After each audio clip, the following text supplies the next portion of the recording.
So I had to change out the thermistor on the stock end, so unfortunately I had to take it all apart to change out the damn thing. So I thought I'd re-level my bed while I'm here, and I'm doing the little 25 circles. Now this one didn't print very well. It was a little too close. Moved him up 2. Plus it was the first one filament. I don't know why on my Chiron anyway. When it first starts, that's why I always do a skirt, nothing comes out there initially.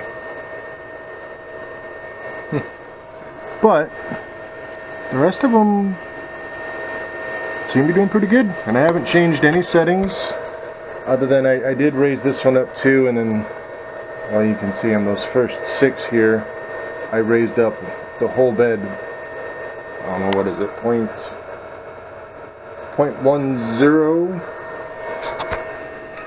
and well, that one might be a little low yet. But I can change that in Cura. Now I'm hearing my stepper click. Looks to be printing okay. You might be too close. Can't really see. Oh yeah, he's way too close. We'll go over here, click on him. I'm gonna raise him up 2.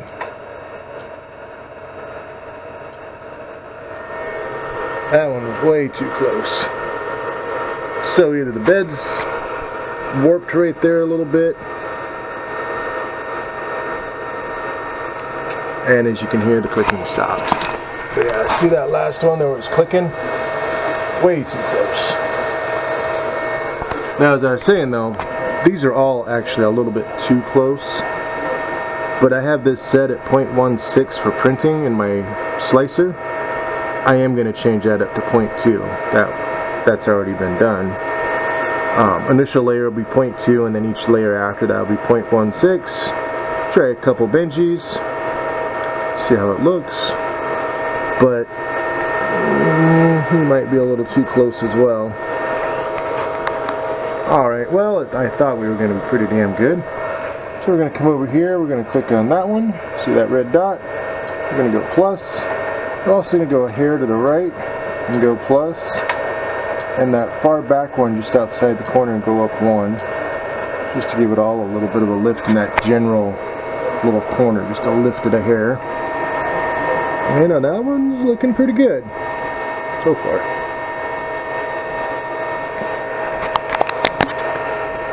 Yes, my camera's going to have some movement to it. I don't have it on the tripod actually. It's sitting over there. I'm just holding it. This one looks about what I want. So what I want is like the center one.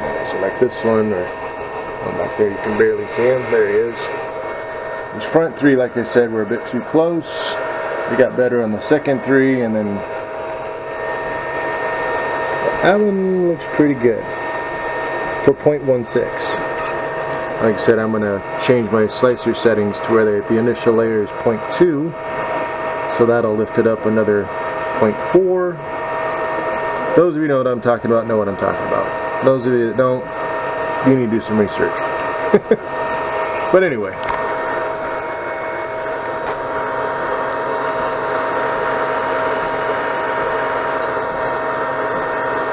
And of course it looks like the camera battery is about to die. Good news is, I already have a backup one ready to go. We've got another camera battery right there, so when this one toasts, I'll just switch over. And it looks like that one's doing really good. Yeah, that might be a hair close. Let's raise him up just a hair. Now, just remember, when you make these setting changes, it takes at least a good 30-40 seconds before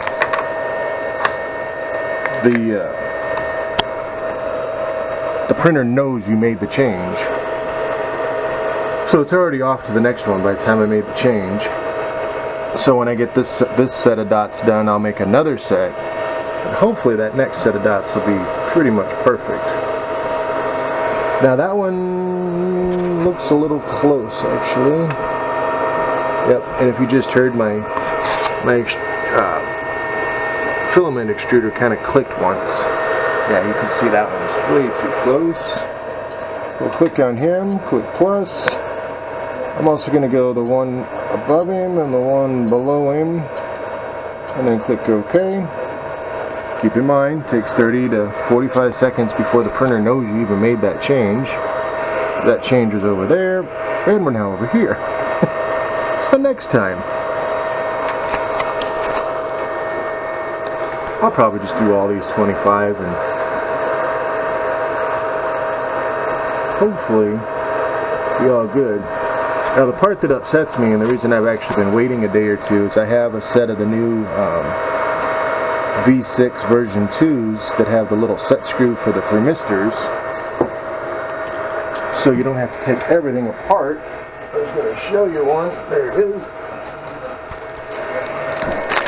So I can use these thermistors instead of those little glass tubes, and then this one just slides in just like your heater cartridge, and then on the heater cartridge you have that little screw that holds it in. I see on that last out there I got a little bit of stringing.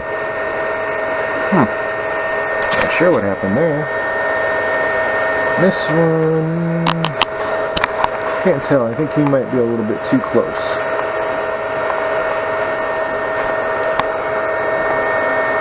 Bad thing about having those big cooling things on there with the dual fans, they get in the way when you're trying to see that first layer.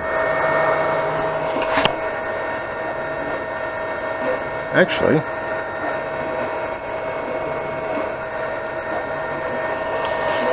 that one's pretty good. I'm not changing that one. I'm going to leave it as is. Although there's some odd spacing that the others didn't have. The others seem to be more of a uniform filling. This one has some gaps between them. I don't know. Well, the next one, let's see what he looks like. Kind of like the dots things instead of the big circle that Anycubic sent. Because of these, you can see the area you're in, and it works in that little area, and gives you time to adjust. This one's a little thin at the top, so we're going to go to that one, lift him up. I'm going to lift this one just because it was kind of odd. I'm also going to go one to the left and lift him up.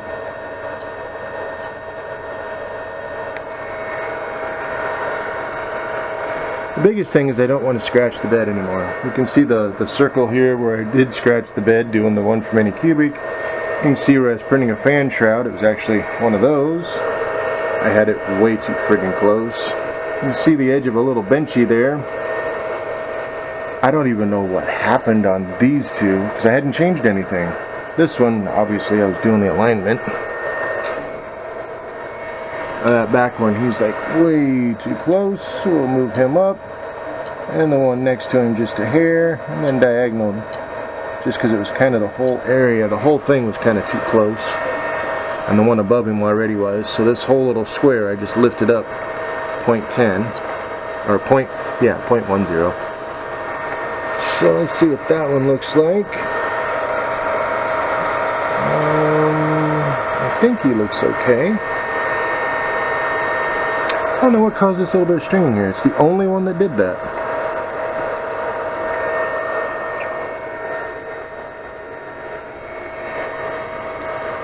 And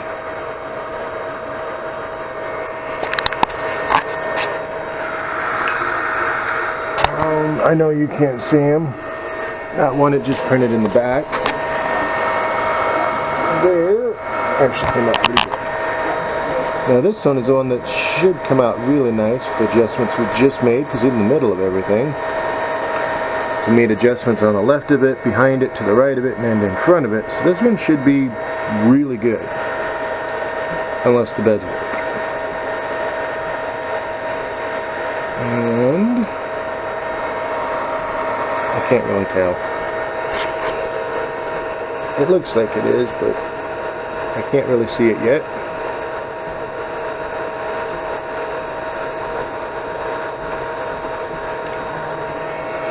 And that's the one that just printed. And yes, that came out the way I want them to print.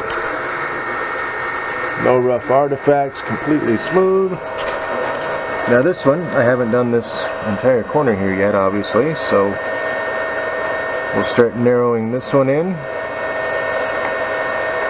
And we should be good. We'll do another test print, obviously, just to be good. Oh, the thermistor. Why did I change the thermistor? Because I was one day into a 4-day build of Deadpool and it just shut down. I got the TO sensor error message. The funny thing was, I restarted the printer. This one came out really good. Restarted the printer and it seemed to be working. So I was like, man, it was a mistake. It was just a glitch. Started printing them again. Not even 3 minutes in, got the same error message again. So I just changed out the thermistor. And on the test prints, they look like we're doing pretty good.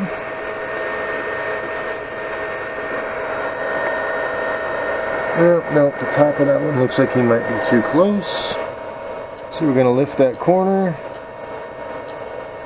And because the one next to it was fairly good, I'm not going to change it to the left. I'm just going to change these two. And see what happens.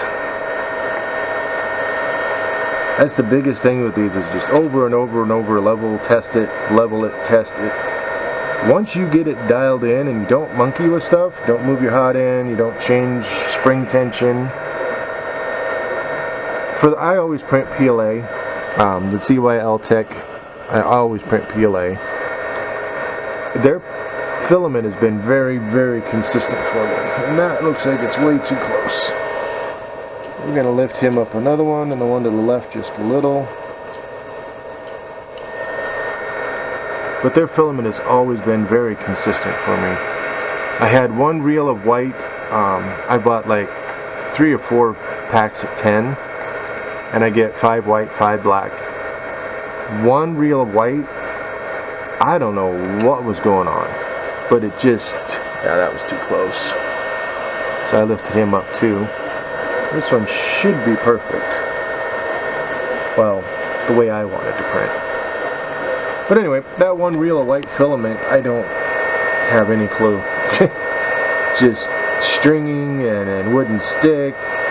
I'm thinking it was my printer. I went and re-leveled everything I use the same filament that I always print with, but I have a reel of yellow this here that I use, because I only have a little bit left on it for leveling and stuff. White on that black is just really easy to see, and there's kind of a black and yellow theme, obviously. But anyway, everything was great.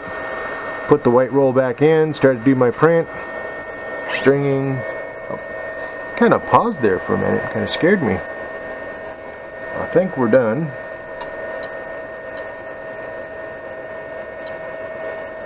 It's already shut down the temperatures. I'm going to kick them back up. Well, no, I'm going to let it cool off. But this one was a little low. I already raised it up, as you saw when I did this one. So these 3, this one was good. No idea what happened there. So I'm going to let it cool off. Took 21 minutes. I didn't realize I was that long. And then let it all cool off, peel them up. They should just pop off, honestly. Do it again, and then get back to Deadpool. I'm actually surprised it's pretty close. I mean, I took the whole hot end off. I just unscrewed it, you know, take the 2 set screws out, or loosen them, and then unscrewed the hot end. So I guess I really didn't move much. I mean, you can only tighten it up to the end of the threads.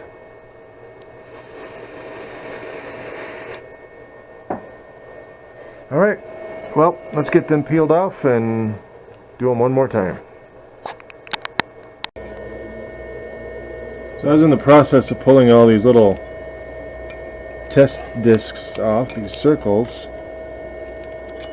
They're coming off great. I love this ultra base bed. I don't really need the scraper, but these are just really one layer, actually a little bit too tight. They're 0.16, so I just can't get a hold of them. What are we going to do with all these Bitcoin? Oh, but anyway, love this bed. When it's leveled and set up correctly, Yeah, see, that one's way too close, but we adjusted that. I'm just going to throw that one away. I just want to show how well these were popping off, because that was just cool. Any of you that have an ultra base know what I'm talking about. Those who don't have an ultra base bed, or a magnetic bed, and you're sitting there and you're prying on it, and you're hammering on it, and you're twisting and you're tweaking, you know what I'm talking about. And you're very, very jealous of me right now, because these beds, I'm sorry, they are just amazing beds. The key point, which I'm not good at, is patience. And as long as you have enough patience, wait for it to cool, they just pop right off. Alright, that's all I got for now. Let's get back and get this all heated up and do the next set. Alright, all warmed up again. We're going to start those circles again. The second time.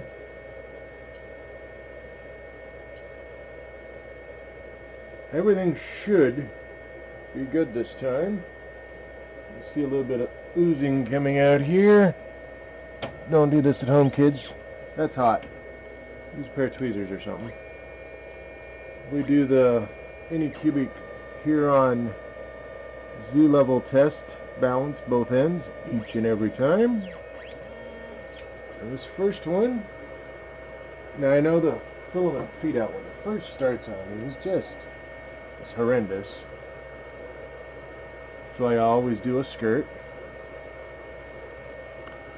And as always, print head's in the way, you can't see anything. I wonder if I lower you down a bit.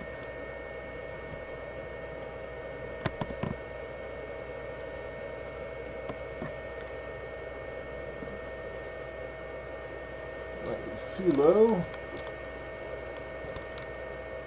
I think you can see it. Much, much better than that first print. Remember that first one, you could barely see it. Much better. And yes, that first layer, whatever reason, when this first prints, if you don't have a skirt, it takes it a second to get going. Don't know why.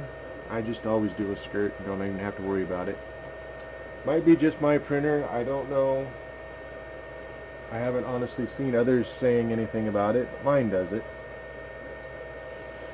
But once it's going, even if I have multiple prints, like in this case there's going to be 25 different prints, it's just that initial first one.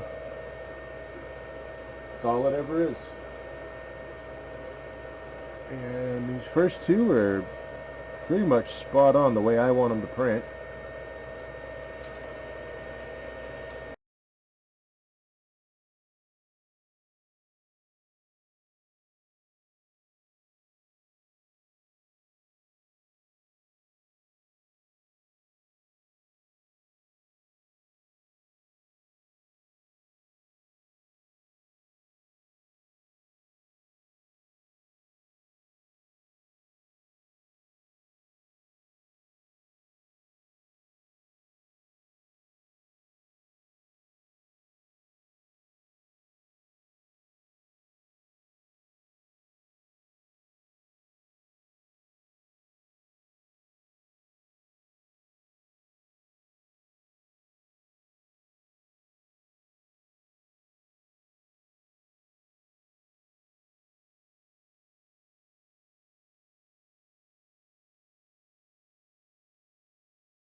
Yeah, I think I'm going to lift those up just a little bit.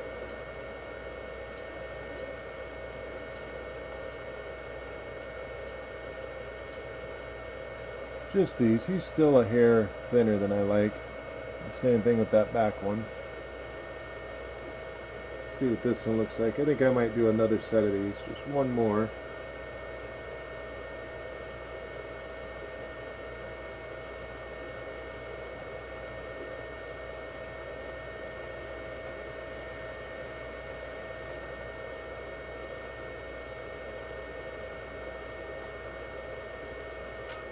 That should be it. Not sure why it pauses there like that. Nope, that one's good. Yeah, this one here in the back corner you can see is a little thin, and this one's a little thinner than I want it.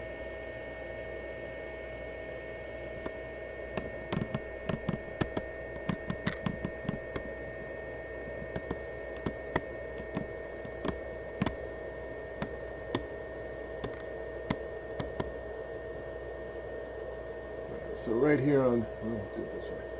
This edge is a little thinner, and then this one's a little bit thinner than I want. A little too close. And then way back there in the corner, he was a little thinner, so we adjusted them. So we'll do it one more time.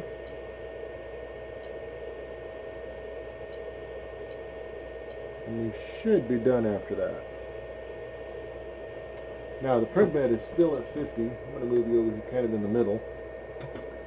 Print bed has not cooled off yet. We'll go this way. You can see that one a little better.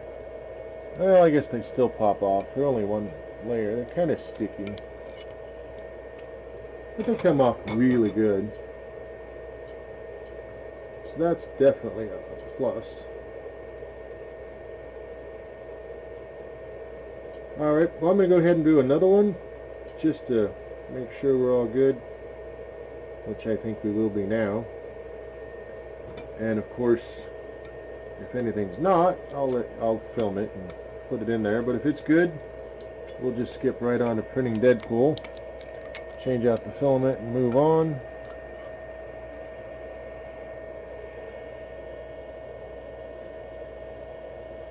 That one might be too far away. Yeah, we're definitely going to print another one. Hopefully you're seeing that. He's too far away. We'll get him a hair closer. All the rest of them are coming out really, really nice. I'm actually surprised they're peeling off this easy. Well, again, it's just one layer. And they're just a little tiny circle.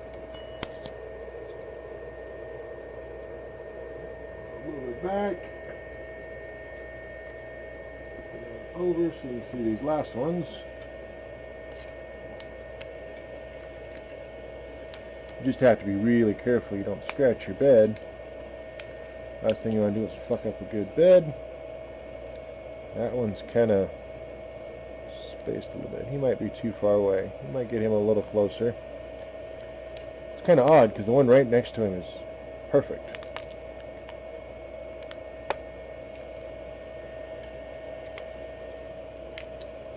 But yeah. Alrighty then. One more. And since I kept the temp right there, I'm just going to go right on into it.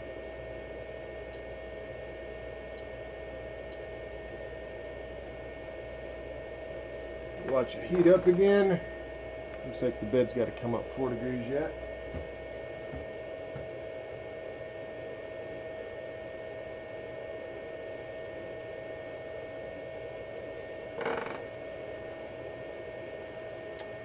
Two degrees.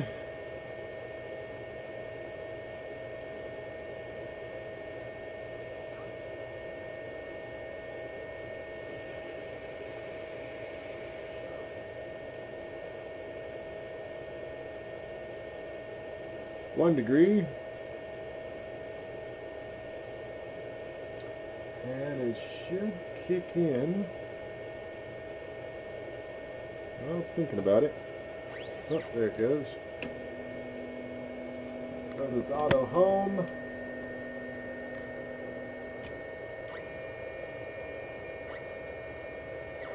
You see a little bit of filament sticking out there, so there might be a little. So I'm going to grab it with the tweezers. Nope, I missed it. With that initial layer, as you can see, nothing. Takes it a second. There it goes. And you see that little bit of filament. That's just because I didn't clean it off like I should have. It's fine. I know what that is and what caused it. It's not the printer. Other than that first outer ring, it just takes it a second to build up pressure to start printing.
Alright, so getting ready to start my first print of Deadpool after the thermistor replacement, after the bed lining up, which is my video before this with all those yellow circles.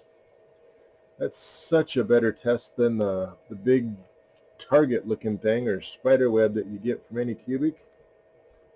Those circles are just so much easier to dial in. Makes it a lot easier, it really does. So what you just saw me do there is I use rubbing alcohol at the beginning of every single print. And I do mean every single print. It's not going to focus. Kind of did. So I got my hot end up to 205. My bed's up to 55. Well, 56. And then we're going to go through here. We're going to look for Deadpool. 4-day build. It's going to require a full roll. As you can see, that is not a full roll. It's up to about here, because I wasted a quarter of it on that over there, which is why we are where we are, because the thermistor went out. Anyway, selected that one. We're going to go to print. It's already up to temp, so it's going to do the auto bed level here.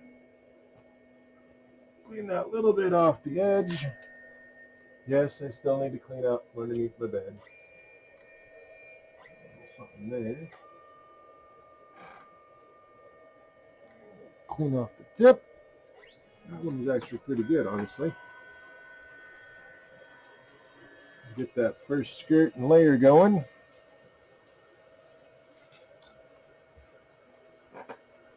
Now, like all my prints, my extruder doesn't extrude for a couple seconds. There it goes. That's why I always do a skirt. I don't know if that's just me, or if that's the AnyCubic Chiron, or if maybe something's wrong with my extruder thing. I don't know. And you can see the bottom base plate there. We're on the second one. It should be doing 3. So next time it gets to that corner right here, it'll move in and then start doing the inner. But yeah, printing quite well. Excellent. Now it should move in. There it goes. Now it's going to travel all the way to the other end. And there's that little blob of extruder. Now I did do the linear advance, and I wanted to see that.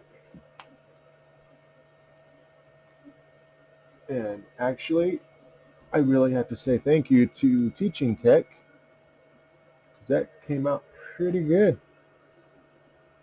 Actually looks a little thin right there. Interesting.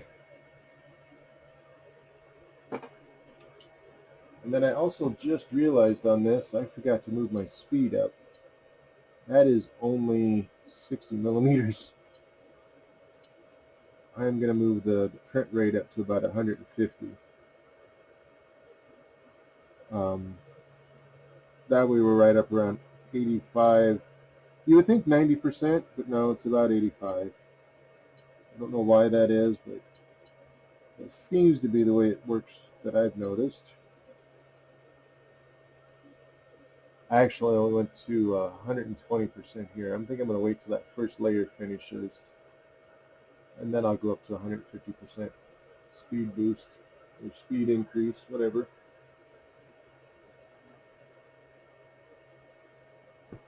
And then after it makes the outer line there, the walls, I just want to see that first layer go down. I think with all the bed leveling that I've done, the linear advance that I've done, the bed leveling again, just to be sure, we shouldn't have any other issues. I replaced the thermistor. I actually went ahead and replaced the heater core cartridge as well since I was there. And let's see what happens. Now last time I printed this, we got about an inch over from where it is, and then it was just kind of nothing coming out because it was too close. So let's see how it prints. Hoping it's perfect. We're going to find out.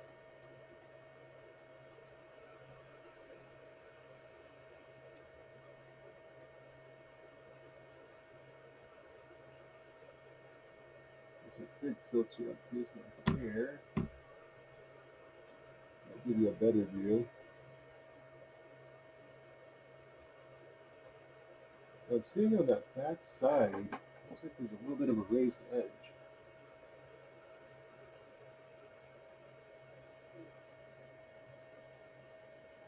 Well, it didn't feel like it. On the camera I can see it. The camera's got a much better view than I do. Now right about here is where it started actually no filament coming out. Roughly right in there. And that was just simply, it was not lined up or leveled correctly, and it was just too close. And then my extruder started clicking, and yeah, it wasn't good. But it looks like we've got it dialed in this time.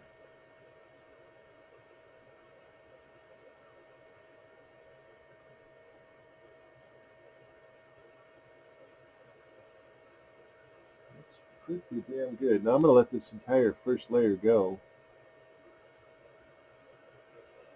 without changing or doing anything, just to see what happens. If it goes down good, which it looks like it is, we should not have any issues whatsoever.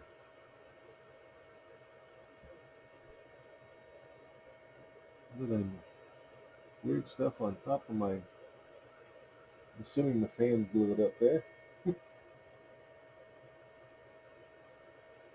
Yeah, that's really good.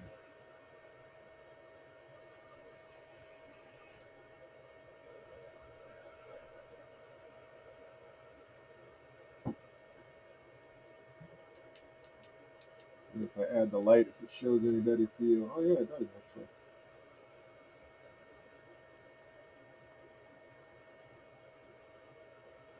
Better from over here.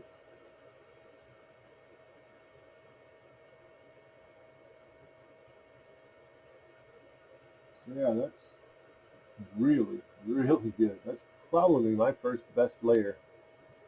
Of all the prints I've done, with the linear advance that I got on how to set up from Teaching Tech, and then printing out those 25 circles for the bed leveling and adjusting, instead of printing that Target spiderweb looking thing, you know, the big scratch marker on the outside edge here. Don't ask. But anyway, I think that dialed it in so much better. It was easy. I mean, it took like 20 minutes. I got a video just before this that I posted. It took like 20 minutes. Now, granted, I did it 3 times just to, you know, check everything and dial it in, because I don't want my prints to screw up. That is so fabulous. That's...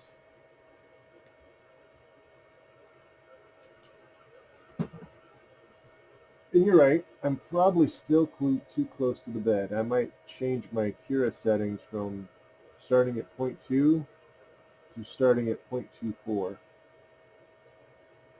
I think I might move up another 0.4.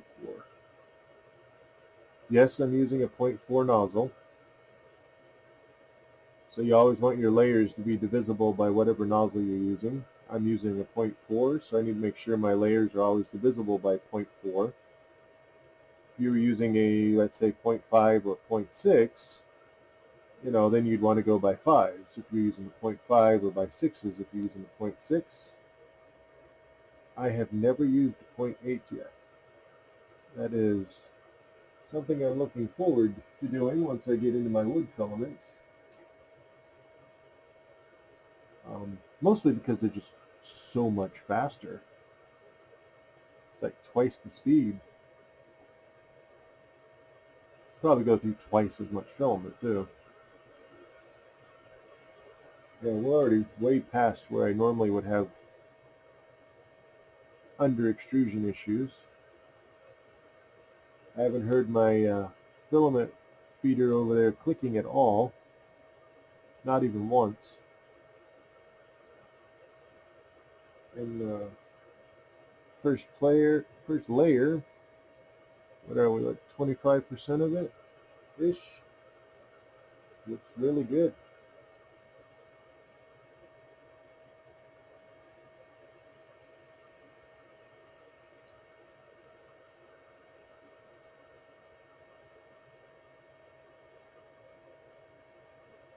It's too bad I didn't know everything that I know now when I first took this out of the box.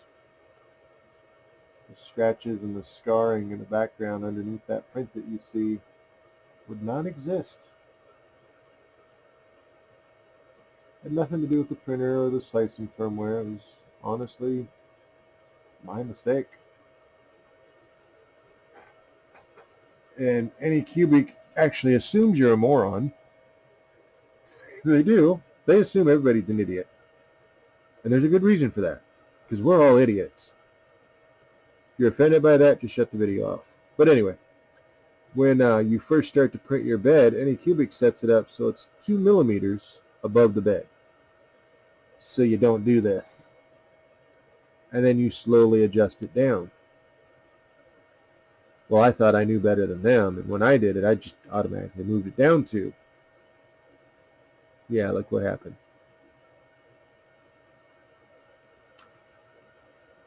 But anyway.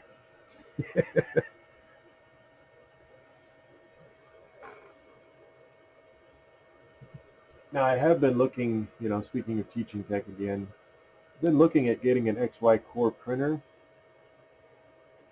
Originally is because, one, they were bigger. Not the case with the Anycubic Chiron. It's actually the biggest commercial printer that I know of. In that price range, yes, there's a few others up over, $1,500, $2,000. But under, $600, this is the biggest one that I know of at this time.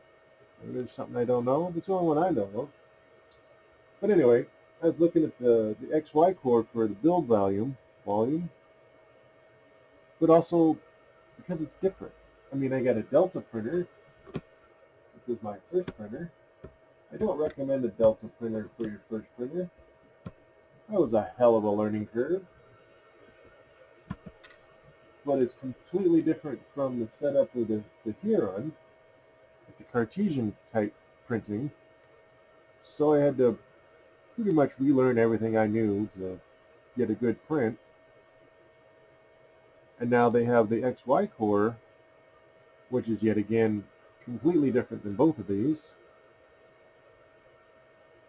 And if it just had a bigger bed volume, if we could print it like 500 by 500 by 750 and under $1,000, I'd buy one. Right now, the biggest one, I think,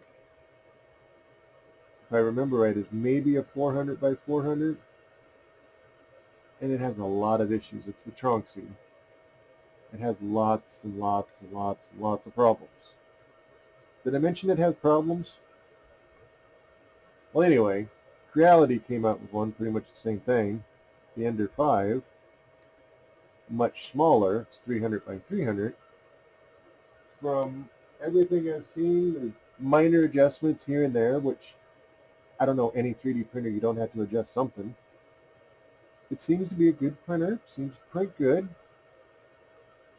It's a little more expensive than I would like. But what stopped me is it's smaller than my current one. I don't need smaller. So I don't want to have it just to have it, unless it's going to, fit the little niche that I print in. But granted, as you can see, I generally print within those first 4 squares. Do I need a 400 by 400? Probably not. Am I going to spend the same money on another printer that prints smaller? Probably not. So I mean, it depends on what you're printing, what you're going to do with it, what your goals are. I mean, if you're one of those people that has the money to, just buy 10, 15 printers, fucking hey, I'd have them all if I could afford it. I mean, all of them. But I don't have that kind of money. So I buy the ones that will fit within my niche of printing. And yes, definitely, Creality, if you want to send me one, fucking A, right, go ahead. I'll do a shit ton of videos for you. But I just can't see buying a smaller printer that I don't need, but just want. So here we are. And I don't really see me going to another printer. I mean, there's the resin printers. I'm not even interested. I I don't want to. There's chemicals, UV dyes, you got to set it, you got to cure it. I like the FFD style printing. It's not the fastest. It's probably the cheapest, or at least at this time, it's the cheapest way of printing. Um, Not mass producing by any means. But if you're just doing, one-off prints, doing cosplay, printing, the stuff for you, yourself, perfect. So yeah, I don't see me doing any other type of printer. I mean, who knows what's coming out tomorrow or the next day, but at this time, I don't see any other printer that I would really buy. It would have to be at least 400 by 400. If they came out with an XY core that was at least 400 by 400 by 5, right around $500-600, I'd think about it. And if the print quality was good, I mean the Trunksy, there's just too many issues with that thing.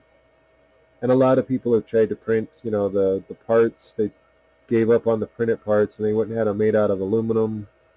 And it seems to work if you do all that. Change out the board, put an SKR 1.3 or an MKS 1.4 ramps in it. But if I'm going to do all that, I might as well just design my own printer and build it from scratch. I mean, if you're going to change everything in it, why start with somebody else's that doesn't work very well? Back to this one though, we're about just past halfway. I haven't seen a single issue. That first layer is going down really nice. Haven't heard any clicking.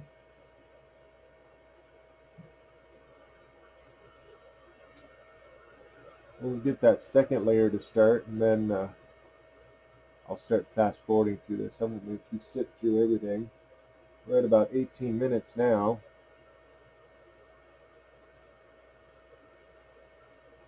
Like I said, we're just over half, so we got probably at least another 15 minutes here. I could probably really turn the speed up, as nice as it's doing.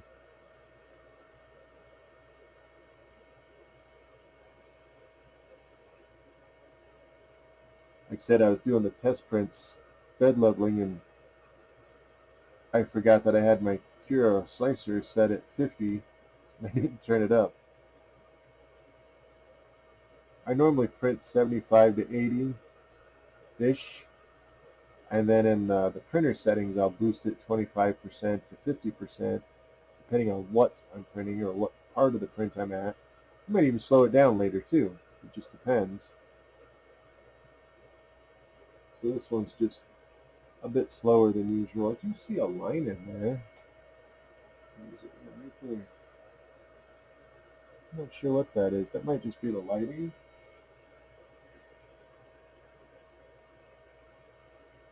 Huh. But again, I've said before though, the first layer honestly served no purpose other than to give it something to stick to the bed. And then the rest of your print sticks to it. So if the first layer isn't good, the whole print's going to be off. But if this one's good and it sticks, everything else should come out good. Should.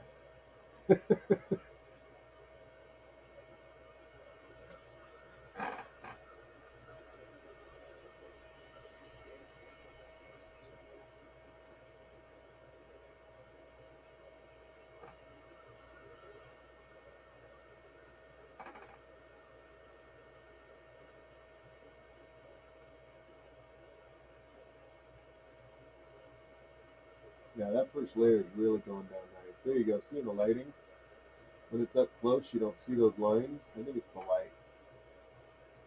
I don't know why, but I don't know.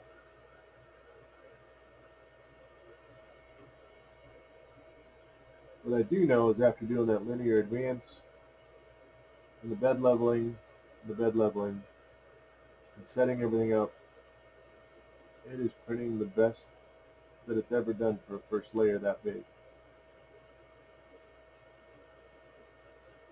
No clicking, no peeling, no stringing. It's sticking. There's no skipped parts. There's no over extrusion, no under extrusion. The edges look great where it changes direction.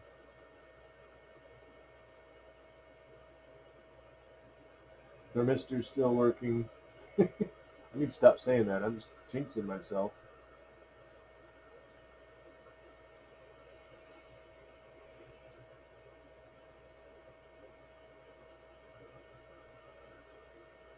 Yeah, we're doing really good.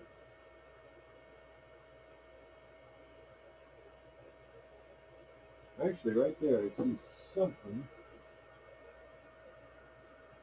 There is. That line did not stick.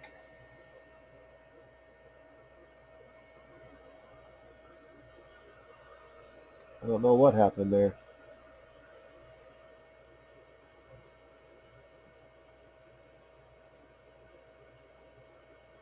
It was right there where it just was. Just to the right of the center line. Right there.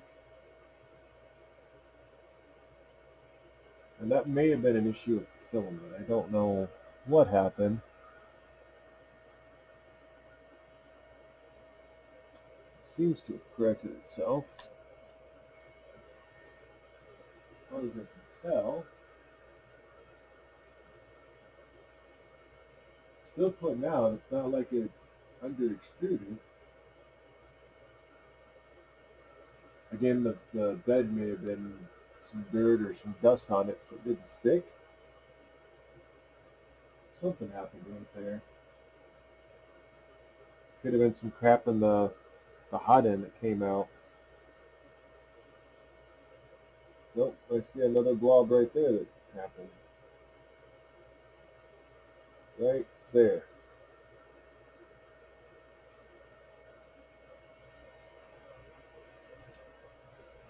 Yeah, that was just a little blob of filament.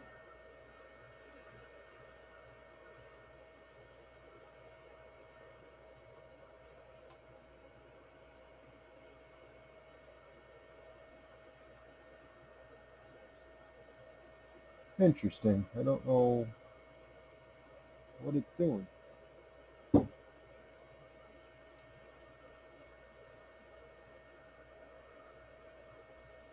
And that one did it. Yeah, we're having all kinds of issues now. It did skip a line there. If I'm not mistaken, I think there's a piece stuck on the hot end.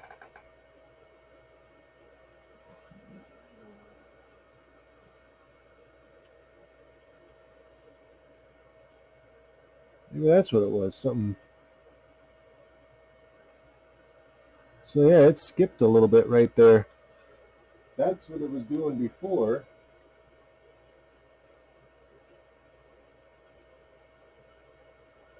Yeah, you can see this entire line right here where there's just nothing to print.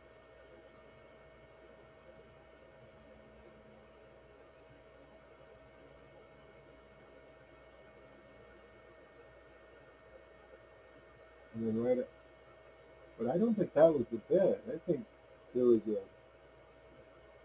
glob of shit came out of the end, the heater end. Now it looks like it's feeling really good.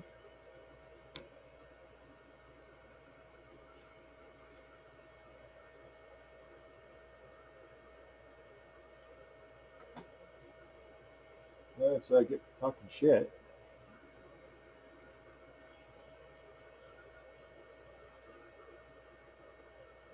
Seems to be okay now.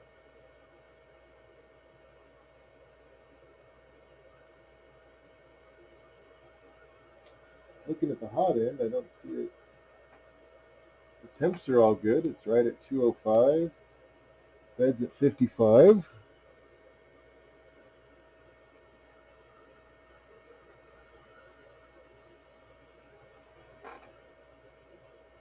I've actually had this where I had bigger gaps and I let it go, knowing that the next layer is actually the good layer. As long as it sticks. I'm seeing another blob back there. There it is. Interesting. I don't have any idea. Nope, there it did it again. My guess is there's some shit on the filament coming out. In there. Oh yeah, that's fucked up. Hmm.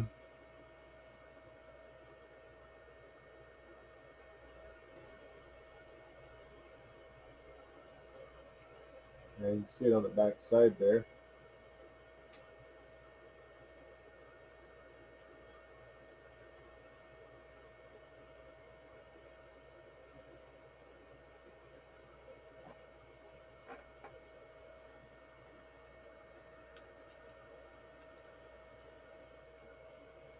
And there's a whole bunch of stuff stuck to the hot end. I think I got it. I'm going to try and move this stuff out of the way.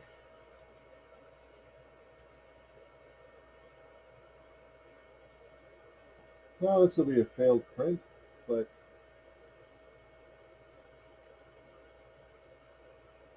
I want to see what happens when it gets to that second layer.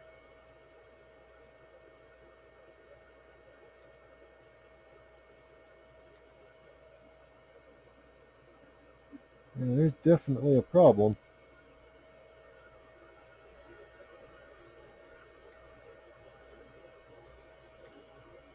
The bad part is, I don't know what the problem is. I think it was just some shit that came out of the hot end. Maybe some dirt or dust was on the filament, or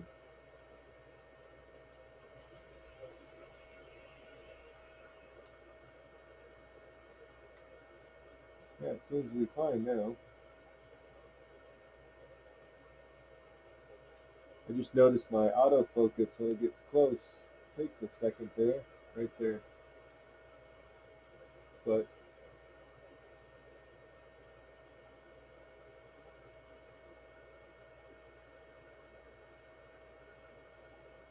about 28 minutes in, ouch. Yeah, so that's an issue. But I'm just not sure what caused that. Something got on the bed or came out of the hot end it didn't like.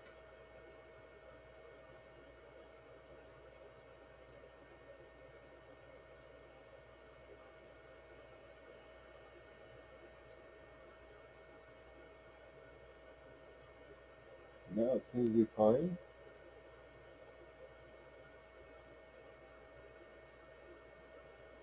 I think there might have been some shit in the filament, and then it just kind of stuck to the little tip and just gouged everything up, gummed it up there for a little bit. And when it got cleaned off, it's back to being good.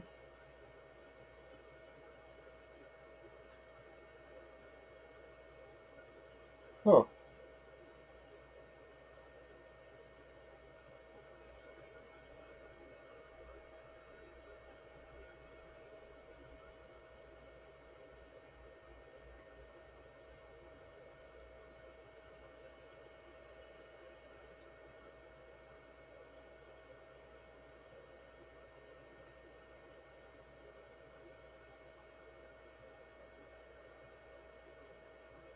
Yeah, I'm going to let it finish this layer just to see, and then I'm going to stop it.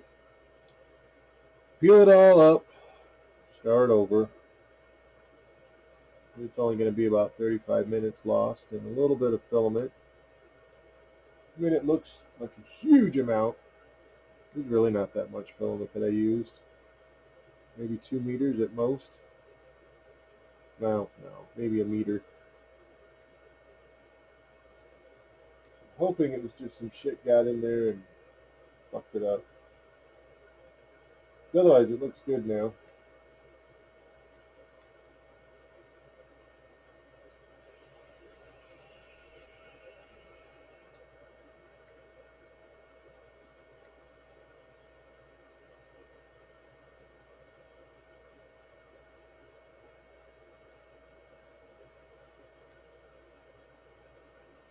That's disappointing. I knew what happened to be better, but pretty sure something got in the way of the head.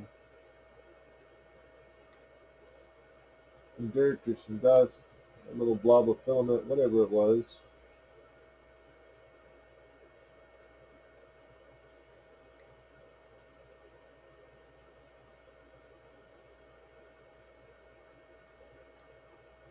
We got just a couple more on this. Nope, did it again. We just saw it. Alright, we're going to go ahead and stop it, peel it all up, and see if we can find out what's going on. With this little issue with the bed, sorry, not the bed, the filament, and I think I've figured it out now. Kind of annoying because, again, user error. At one point I thought for some reason I needed to adjust that little screw. Don't do that. I screwed up my own settings. I think I have it figured out now. Nope, it's getting thin there. Anyway, you can see where I've been playing with it, where really good, nope, really good, nope. I had the damn thing too tight. Switch there for a moment. And it also, yeah, I think I figured out my problem. It was the damn adjustment screw was too tight. Funny thing is now that it's kind of printing, I was playing around on Facebook, somebody else had the same issue. And they went through all of it, and somebody else pointed out that silly little screw. Yeah, that one. Anyway, screwed all the way in is too loose. It actually pulls the nut and the spring back when you screw it in. Screwed out pushes the nut and the spring in. Yeah, I had that Allen backwards. I thought I was loosening it, and I cranked it down tight. So anyway,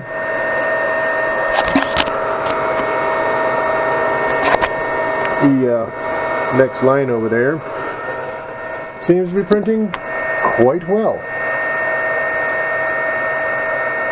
Haven't peeled it off yet because I've been playing with it, trying to figure out my mistake, and I think I just did.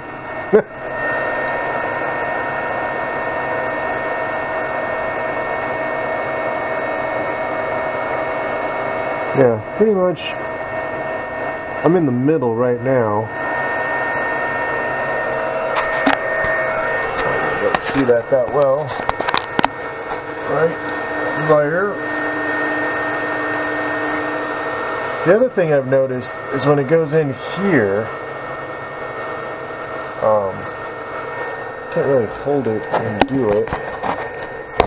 There you can see. I found that, hear that click? It seems to be getting stuck. So I'm wondering if that gear, the one inside, might have a strip gear in it. So, I've been looking at getting an all-metal all-metal gear for just this, and I have found one on AliExpress. BMG all-metal extruder, left clone B-Tech Bowden extruder for dual drive. We need the left one for the Anycubic Chirons, but this one comes with, get off there, comes with all metal gears. So this one is plastic in the Chiron, and I think that's where the filament rides, and I think that's the one that's got a little strip spot in it. So I'm gonna possibly go ahead and just order this. It has the thing for the Bowden tube right there, so it'll go through that. You can also do direct feed with this if you really wanted to. I'm not looking to do that. It's only 26 bucks. Oh, there's a better picture. The other thing that I saw about it was kind of interesting is it has a little bit of PTF tubing. It goes from here and then all the way through it. So that might actually even fix the little beading or filament feeding issue that I've been having. And then here you can see it comes with these really nice precision bearings. It's all metal. I would rather destroy just a little, little bit of filament than destroy that gear. And for 25 bucks, why not? But yeah, see, this is what I was saying. So from what I've seen in the videos, you stick your filament in the tube. I mean, literally, that simple. You stick it in the tube, and it just feeds itself through. You don't even have to fight with it. That alone's worth buying it. And then it's got the adapter on the other end, so you can, hook your PTF tube, your Bowden tube in there, and it stays. They don't show it, but I would put a little zip tie or a little clip there to keep it tight, of course. The existing motor's fine, you don't need to buy that, but they do sell that as well. Now this is showing the right hand side. You need to have the left hand side for the Chiron. That would be the one on the left. But yeah, I mean, and you can, like I said, you can do the direct feed. Your hot end would just be here, and you can actually bolt a fan on. I think they show that. Maybe not. No, not on this one, but they do have it if that's what you're into. I mean, seriously, for the money, and instead of buying another plastic gear that's just going to wear out, I think that's what I'm going to do. I'm just going to go ahead and buy that, and let's see how long it's going to take to get here. Just scroll all the way back up to the ordering. Yeah, I see my printer's skipping again. I'm pretty sure I got a stripped gear. So at the free shipping, I would get it November 2nd. Today being the 13th, that's about 2 weeks. Well, no, it's about 3 weeks. Yeah. And then let's see what other options we have. Takes longer, get it the 11th for $36. I think I'd pay more to wait another 2 weeks. Not. Or I can spend $52 and get it 3 days sooner. Nah, I think we'll just go with the free shipping. Well, I'm actually going to check on Amazon. This is a 5-stack. I may not order this specific one, but one like this with that metal gear, I think it's worth it.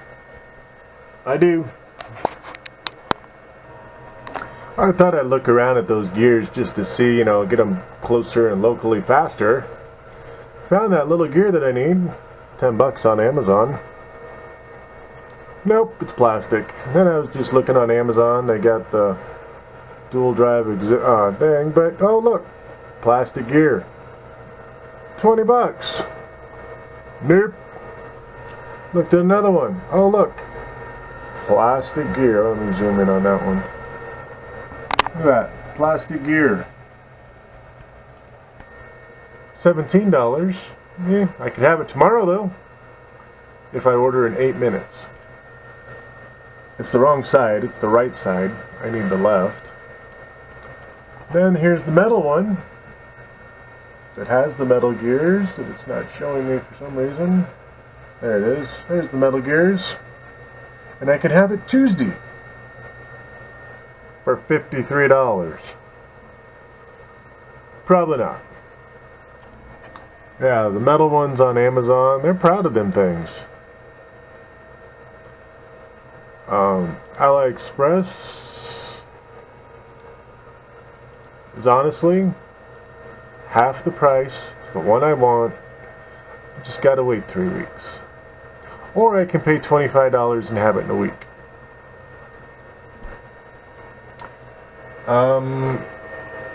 I'm just gonna wait 3 weeks.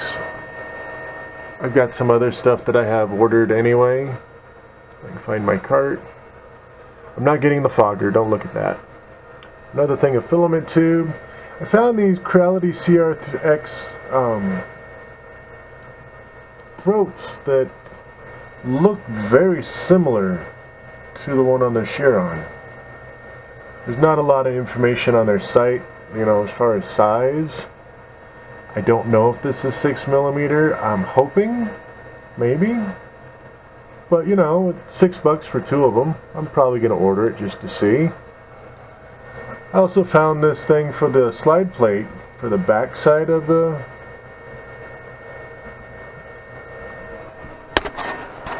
Chiron. I don't know. I like the one the Chiron comes with, but the wheels are just kind of odd. And then this has that plate. Maybe. We'll see. And then the other thing that caught my eye is these X-axis tensioners for the belt. Yes, you can print one out. Yes, the printed one works. This is $6. Alright, $7 I think for the black one. And it just bolts right onto the end of the 2020 tube. And your X-axis belt goes through it. Here's the black one. And then you can just tighten it as needed. No screwing, no messing around. It's $7. I might be ordering that. And then throats for something else, heater core. I mean, they're inexpensive, so if it doesn't work, I probably won't be buying this, honestly. Get rid of that. The printer, what's going on here? Apparently I can't select all, I don't know why. But anyway. This all metal hot end for 27 bucks. I've got the left hand. Thinking I'm gonna order that just because it's all metal gears. There's no plastic in it. I mean, seriously. The gear for the, what do you call it? Filament is metal, and it's the nickel plated one. It's the good one. The gear for the motor is metal. The gear from the motor to the gear for the filament is metal. It's all nickel plated. The way the PFTE tube goes through and makes the filament feed makes it look nice. I don't know how well that works. The precision bearings, I mean, damn. I don't know if I really need 10 of them, but it comes with 10 of them. And it's pretty damn straightforward. I mean, look at it. As long as this feeds in and does good, and that end has the metal gears that won't strip. Worst thing they're going to do, I think, is maybe chew a hole through your filament. Fuck it, cut it off, start over. It's like a 2-foot piece. Better than buying a whole new damn extruder or new gear. And then the steps. It has the same teeth as the one on the Chiron. I know this because I was looking at the gear right here. I counted them. They're the same. Don't know about the diameter though, so that I have to wait till it actually gets here. But it has the same amount of teeth. When I get it, I'll actually compare it. It comes in a kit like this. I'll put it next to the one on the Chiron. Worst case scenarios, I may have to do the feed and the retraction and all that, make sure the steps are right, adjust it if needed. But that's all in the software. I mean, damn. And then that adjuster, that was kind of cool. I lost it. What did I do with it? There he is. For $7, I can't print it for $7. Okay, I could probably print it for $7. I can't print it that nice and that precision for $7. There's the kit that it comes with the pieces. I can't do that with that quality for $7. I don't care who you are. So yeah, got those on their way actually. Amazon, I love you, but good God, $53 for fucking no. Here they show it set up on theirs. And this tube is where the filament goes in. Filament goes out after the gear turns it. But this, if the feed in is the way it looks like it's supposed to be, that should be pretty goddamn nice and straightforward. But nobody's bought one on Amazon. I don't know why. I mean, it's only $52. Just thought I'd share. But anyway, I had that adjusted in the middle at the moment. That little gear in there has a little... It wore out. It did. My fault. I had it too damn tight, and I caused it. But the rest of this, now that I have it adjusted properly, print it perfectly, I'm going to go ahead and let it do the third layer just to see what it looks like. And then peel it off and wait till the metal one gets here. What else am I going to do now that I know what the issue is?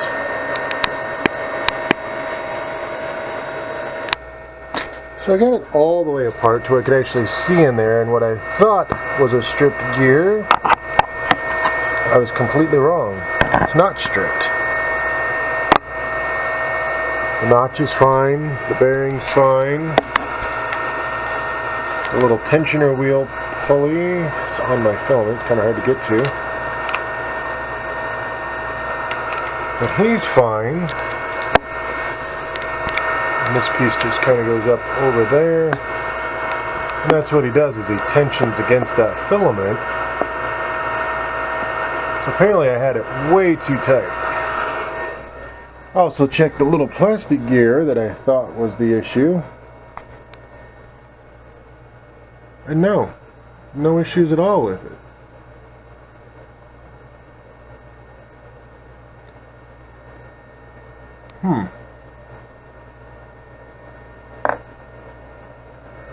Well, that's interesting. There's some gunk in that bearing, just some filament powder, but other than that, I don't see a problem.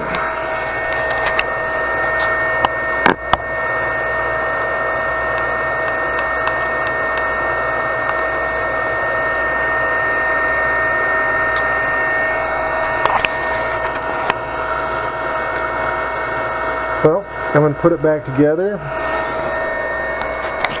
peel that mess off, because you can see all these little powdery things that just came off all of that when I took it apart. Maybe it was just dirty. Maybe there was a piece of filament stuck on the gear. I mean, there's definitely some filament residue or powder that's on that gear. I'm gonna go clean it off with a brush, but I don't see a problem. Nothing's stripped, nothing's broke. I mean, nothing. I don't see any issues whatsoever. My guess comes back to originally, I had tightened that down thinking I was loosening it, and it didn't need to be even messed with.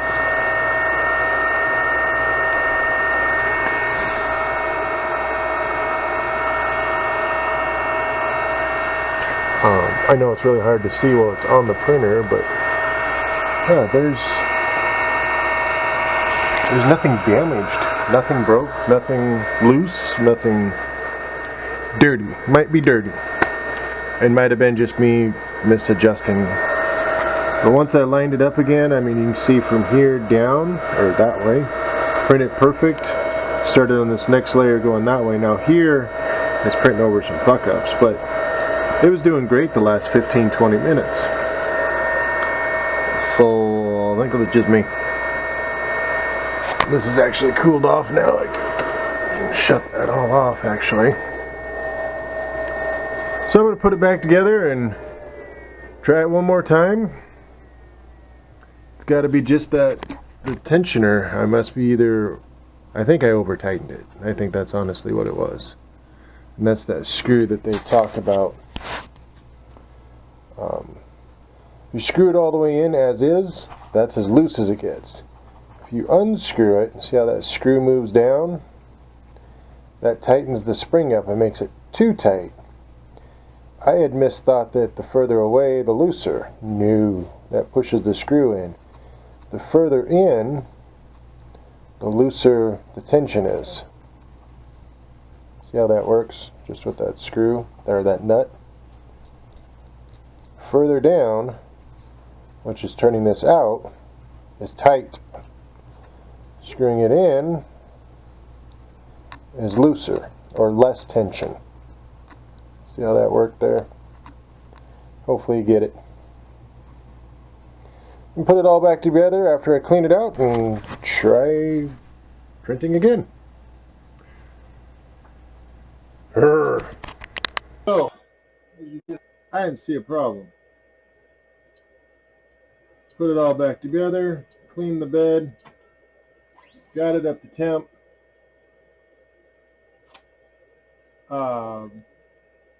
Just got to see what's going to happen here.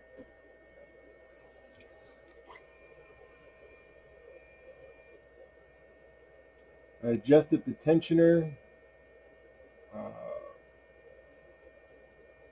Should be pretty much like, unless there's just something that I'm not aware of, everything should work. Shouldn't have any over or under extrusion, shouldn't have any other issues. The only thing I found, like I said, is there was a lot of chewed up filament, you know, like little powder filament inside the gears. Maybe it was slipping on that.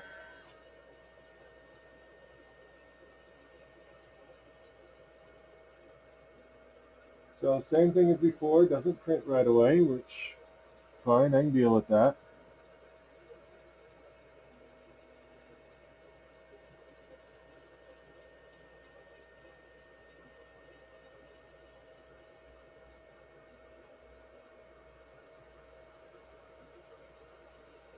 And as you can see, I turned the speed up a little bit already when I did the slice this time.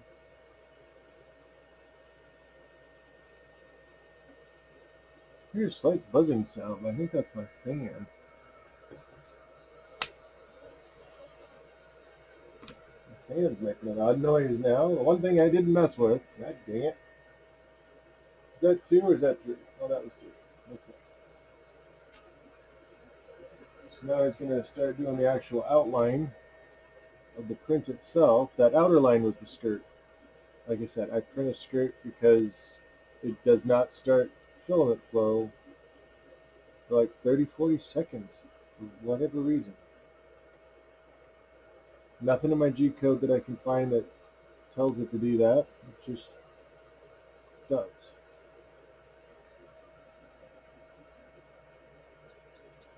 So last time we got about 3/4 of the way on that first layer, laying it down before we had any issues. I don't know how we got that far before there was a problem, but whatever. Cleaned it all out. See what happens. That's all I can do. I didn't order the metal one. Like I hit the submit button, but I didn't actually pay for it. And then I started taking this apart. When I didn't find an issue, I'm kind of at a loss. I was expecting to find a chewed up gear. Didn't find that. So we'll see what happens. Maybe it's the motor itself. But anyway, that Titan extruder, I didn't find any problems with it other than being a little bit dirty. No other issues with it.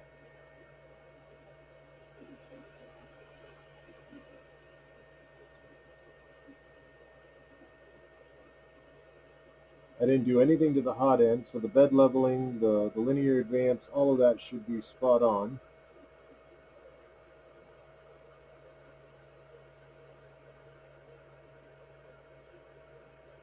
Now it's going to start, here it goes. Now it's laying down the first layer, finish the walls. Just see how it goes.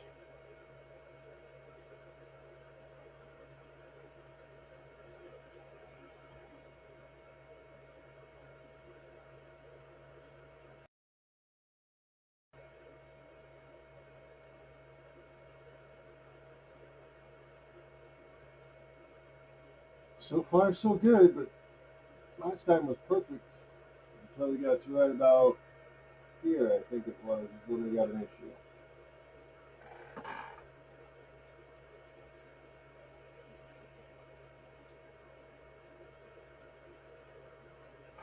Yes, there is this little string over here that's off the skirt where it first started.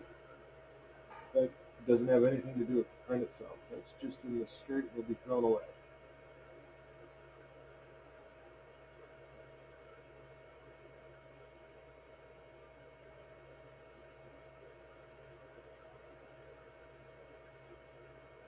Now it appears to be laying down perfect at this point.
And again, so far it's perfect.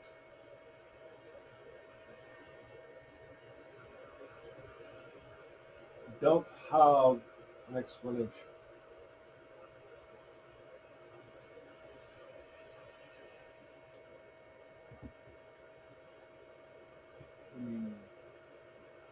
Just don't have an explanation.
only got the old motherboard moved out of the way.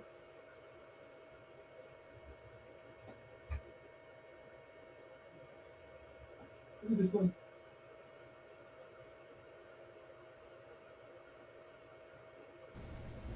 I just want.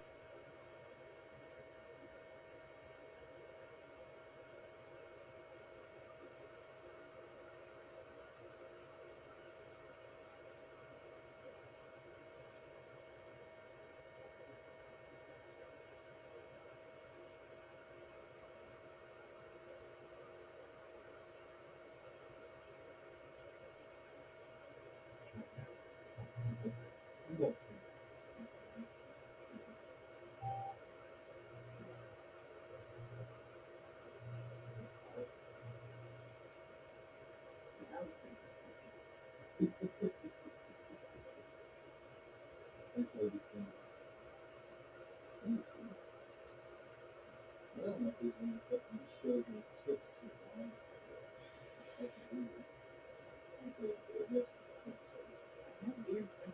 So everyone else wanted to see it? Preston, Monica, Boyd.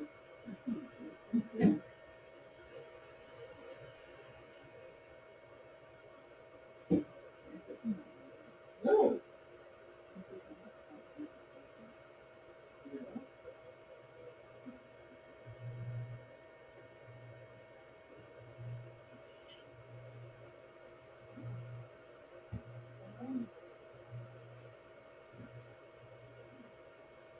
No, I wasn't. I wasn't. I tried to stand the whole entire because it's not.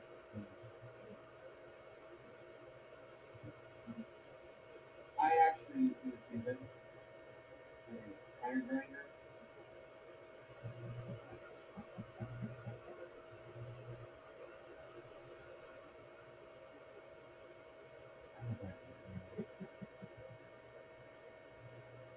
Anyway, I was sitting there watching the sale. I wasn't paying attention to it. Cracking bang, as somebody says. Wait!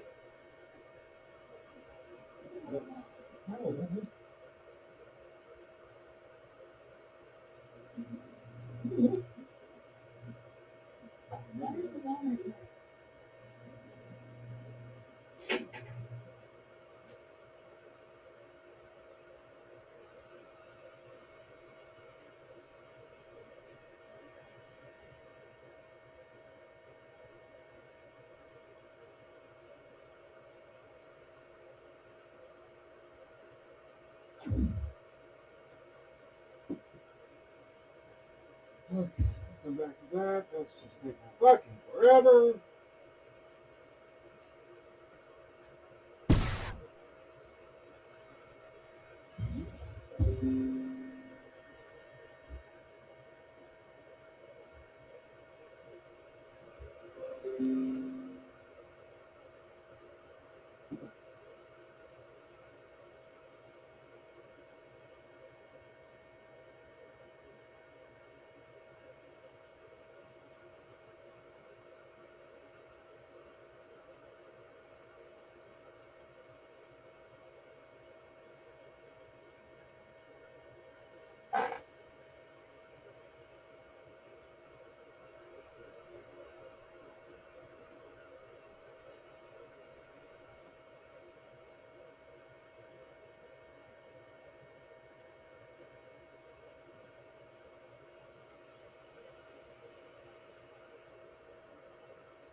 One thing I wanted to point out, if I get it to focus.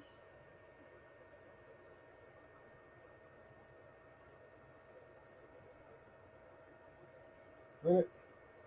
The screen actually is not very bright. Well, you'd think it was. Since my camera will not focus on that thing. Oh, there it kind of did. There it goes. You can see my EO temp, the hot end, 205. Bed temp, 55. It does not fluctuate in any way. Of course, now that I said that, it just dropped to 204. Okay. Until I say things, but it never usually moves. Only like if it's doing a long distance, like it's jumping from one part to another part, it might cool off a little bit. But typically, it's rock steady. Don't know how accurate they are, but they're consistent.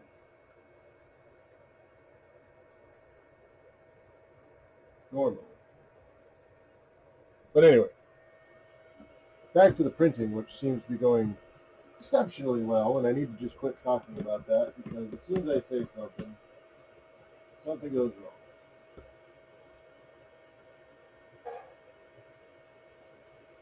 Yes, I cleaned up underneath the bed. I had everything apart and cleaned it all up, went through everything, and hopefully we're back on track. Of course, we're getting to that point right now where we had the issue last time.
I was in the process of pulling all these little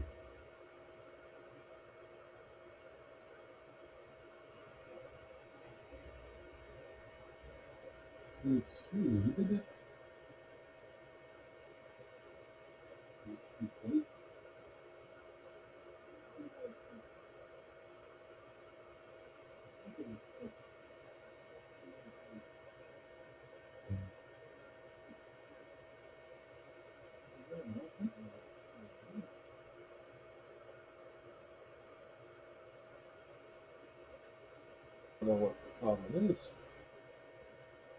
So with this little issue with the bed, sorry, not the bed, the filament, and I think I've figured it out now. It's kind of annoying because, again,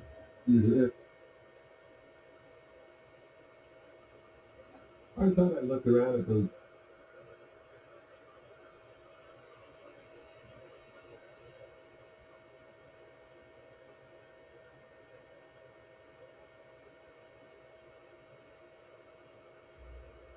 So I got all the way apart so I could actually see in there, and what I thought was a stripped gear, I was complete.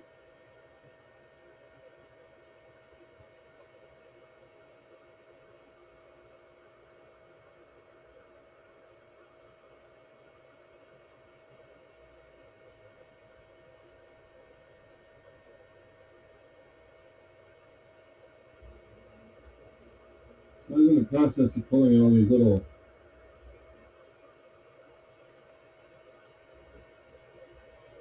alright, all warmed up again. I'm going to start those circles. So I had to change out the thermistor on the stock.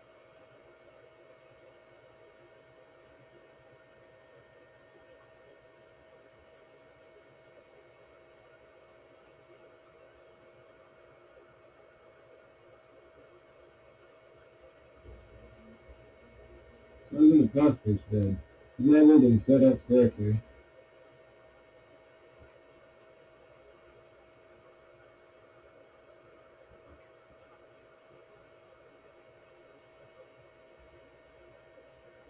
Alright, all warmed up again. Honestly, can send out into the book. PC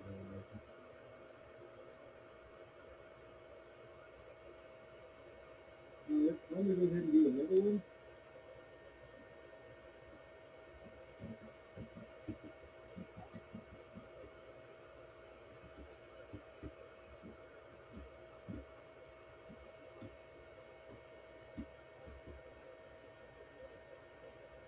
Right here on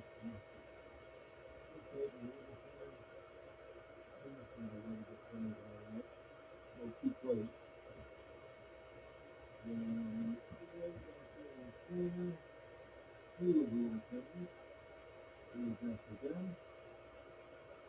So do it one more time.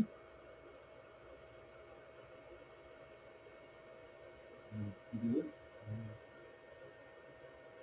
Keep it. There's no point.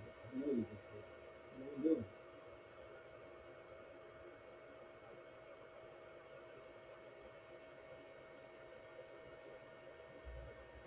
So that all came off. It's got to be just that tensioner, unless you either.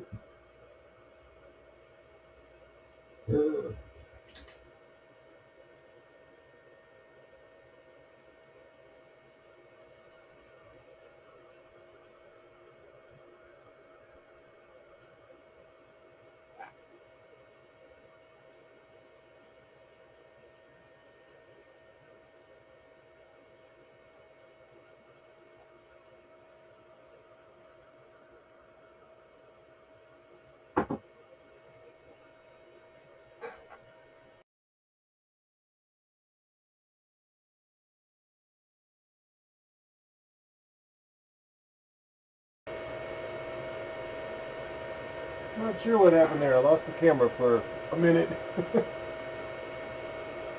But yeah, maybe 1, 2 lines you missed.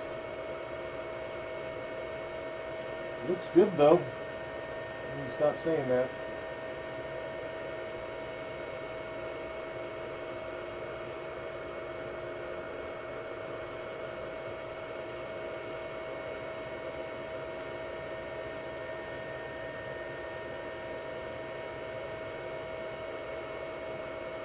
Oh, I didn't see it go.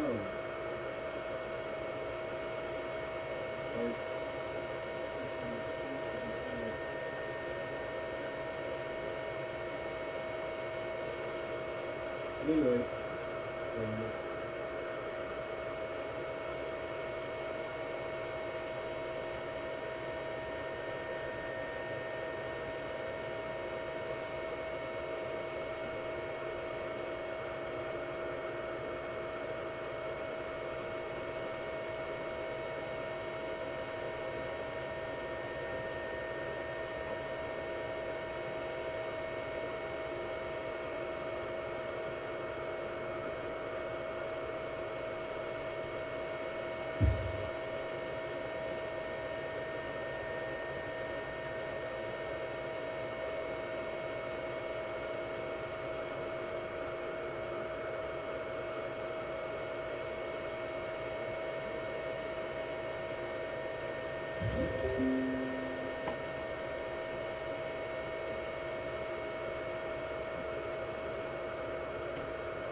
So here's where we really started having issues last time.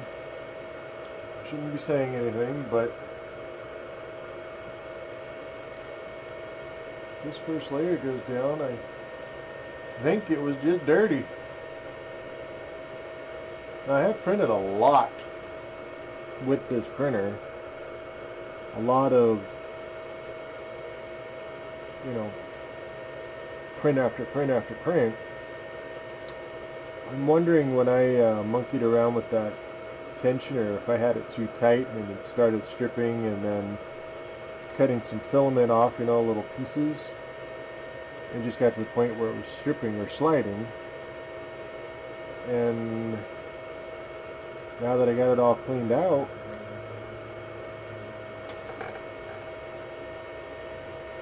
maybe if I don't mess with that again, I don't know why I even messed with it in the first place. I don't know. But, frack, we're looking good. We might actually get this print done. I mean, of course, it's going to be 4 days. If everything goes well. Well, actually, I cranked up the speed. I think I'm up to 85. So, it might be right around 3 days. Something like that. 74, 75 hours. I see a glob of shit. What is that?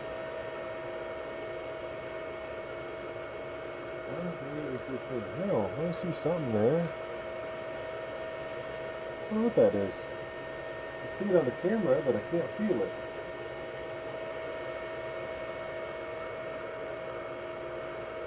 There's a slight bump there, actually. I guess I can lightly feel it. Might have just been a little bit of extrusion, or I don't know.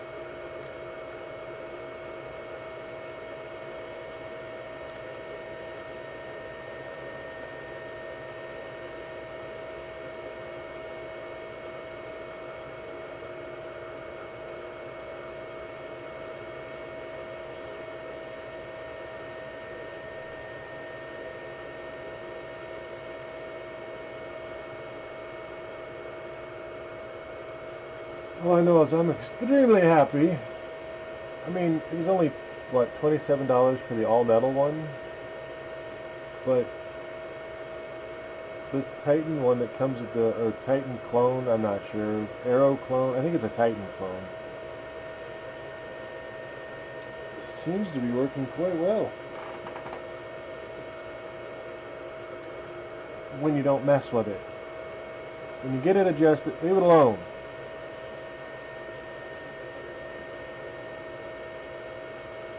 You okay, buddy? You okay? Buddy? You okay?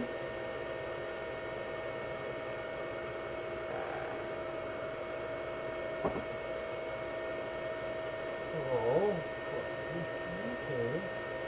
I'm gonna be home in a little bit. I'm gonna be home in a little bit. You know, dreamed that horrible monster cat chasing you. You were a little fur monster, didn't you?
can see it on the camera, but I can't feel it. And then this thing right here, I can feel a slight raise. I'm not sure what it is. And there's the cat. Hello. Get up here. Come on. Let's see that. Okay. Miss me? No humans around? You little pussy, little pussy. You baby just woke up.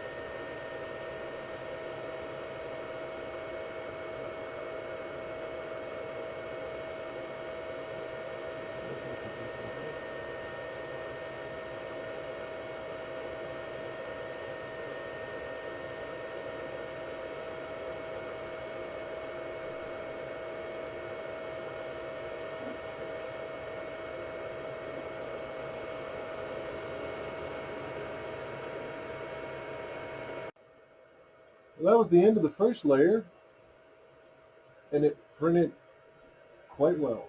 No complaints. Starting the walls for the second layer, and I do believe we're good to go. So far, so good. And the hard part's over. Hard as that sounds, that first layer is the hard one.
Alright, well that was the second layer.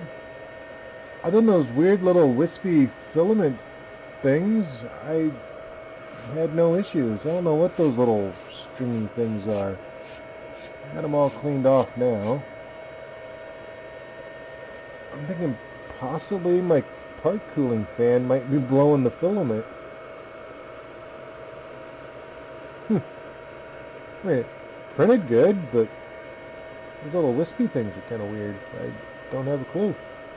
But anyway, layer 2 and layer 1 were complete success. No issues of any kind. We're doing the walls for layer 3 now.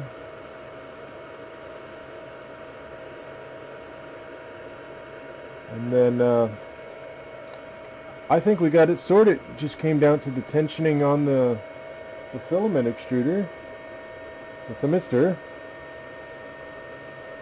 And looks like we're gonna go now. Oh, there it goes. Yep. Just have, I don't know what happened.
Whew.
Oh hey, I could do the, the headset stand now.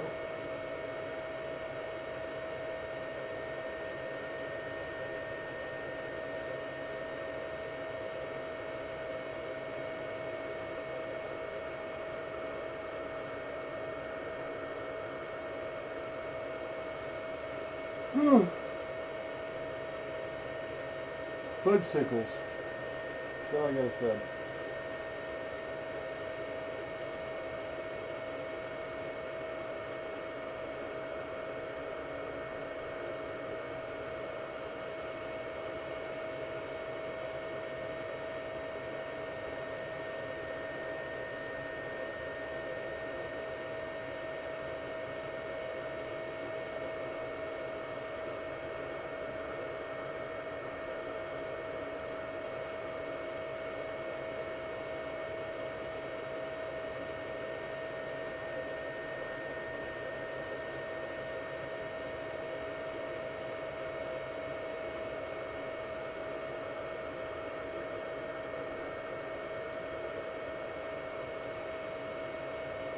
Ooh.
Hi.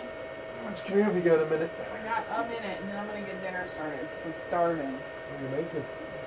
Salisbury steaks. What? Hey, you calm yourself down. I think I got my printer all set up. Aww. And Did you get your little things or something? no. Oh. I can't just sit and wait. It's guesstimated down there like sometime in November. What? Yeah, and I don't think I need an extruder. I was going to buy one, a metal one. It was like 25, 30 bucks. I was actually just going to order it. You'll have to watch my video. I had another one of these. It was right where I am now, and it just started fucking up. So I found out that this thing, as it goes through, out of all the hundreds of prints I've done, that powder Yeah. built up around the gear, and instead of being geared, it was just completely smooth. Oh. Cleaned it out, took it apart. I was just looking before I bought a new one, so I actually had it all set and I was going to order it. Yeah. And somebody bought somebody's phone case on my credit card. Oh, I didn't realize I did. Yeah, essentially Snapchat. Okay. I didn't realize I did. So I took it all apart, and then I was looking at it, and I go, fuck, no wonder it's slipping. I dug all the plastic out of it. It wasn't melted in, it was just powder that's been pushed in. Yeah. So, What are these little things? calibration, instead of doing that big target or spider web looking thing, Oh, those, yeah. I print out these, you know, there's only 25, but I can calibrate that spot, and each one of these cross lines is where it prints. Well, that one, you can't see it. So I can calibrate that spot, and then move on to the next one Yeah. as it goes. It's a lot better than that web thing, because I see it's low here, and then by the time I start adjusting it, it's over here. Yeah. I'm like, so it just prints each one of these in one little spot. Mm-hmm. Good bit prints. And then I could adjust it up or down as needed as I went. There's a couple of them. This one is too thin. So I had to raise it up just a little. So I got the one behind.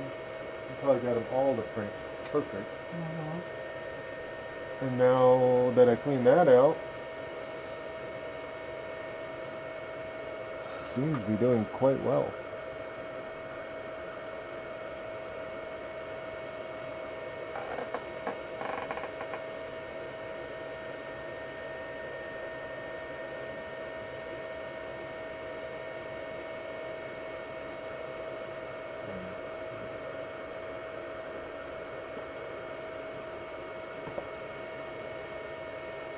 Usually.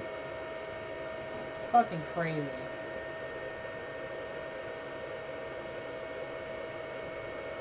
I was just busy, and then our systems were not working right. I was on phone with IT 3 times today, and then it was just chaos. Too far.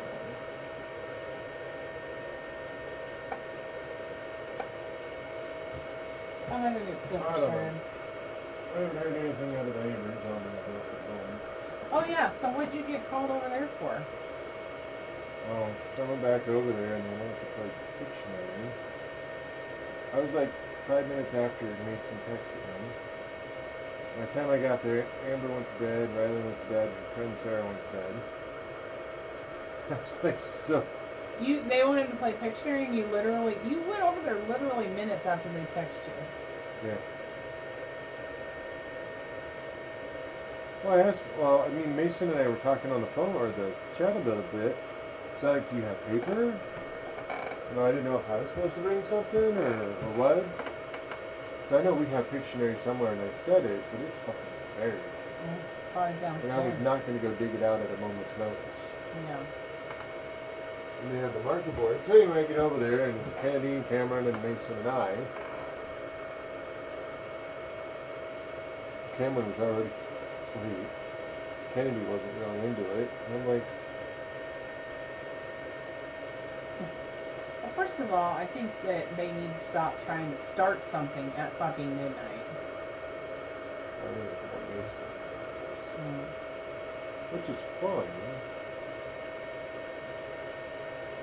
Can't say anything about Amber. The kids are there, so anything.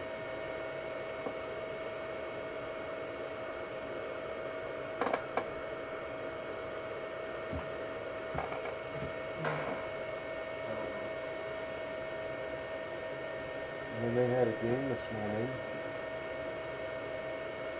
They left the house at 6 a.m. Oh, jeez. I don't know if they left that time or not, whatever. And then they were talking, or we were driving, and he didn't know what to do with Kennedy, because Randall. her mom don't pick her up till 1. And they were talking about dropping her off last night when we got done at the haunted house thing. It was like, if it's an issue, she can come over to our house. Not a problem. Mm-hmm. That's never going to happen, by the way. It's weird. I don't know why. But anyway. What do you mean? I don't know. It's odd. Well, even right there, I was, yesterday we were talking about Amber going, and I was like, well, if Jamie didn't have to work, she could watch me. Well, no, if her mom's not able to do it, she'll just have to stay home and watch it. Okay. Not just Kennedy, it's, I don't know, it's weird. I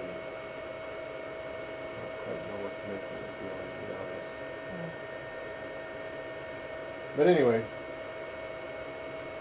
so I was like, well, if you hang out till mom picks her up, or if it's really an issue, I can just take her home at like 10, 11 o'clock or something.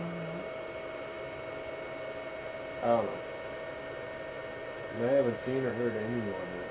I don't know what they did. Sent a couple things in the group chat. I haven't heard anything. I sent the one this morning he responded to.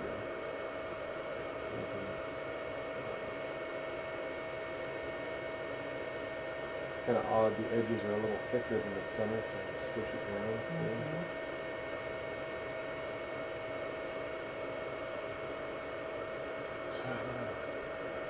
And I am not really, I don't know what the fuck's going on for next week. And I don't have the money. We spent all that money out of my card that you were going to pay me back, and then we didn't.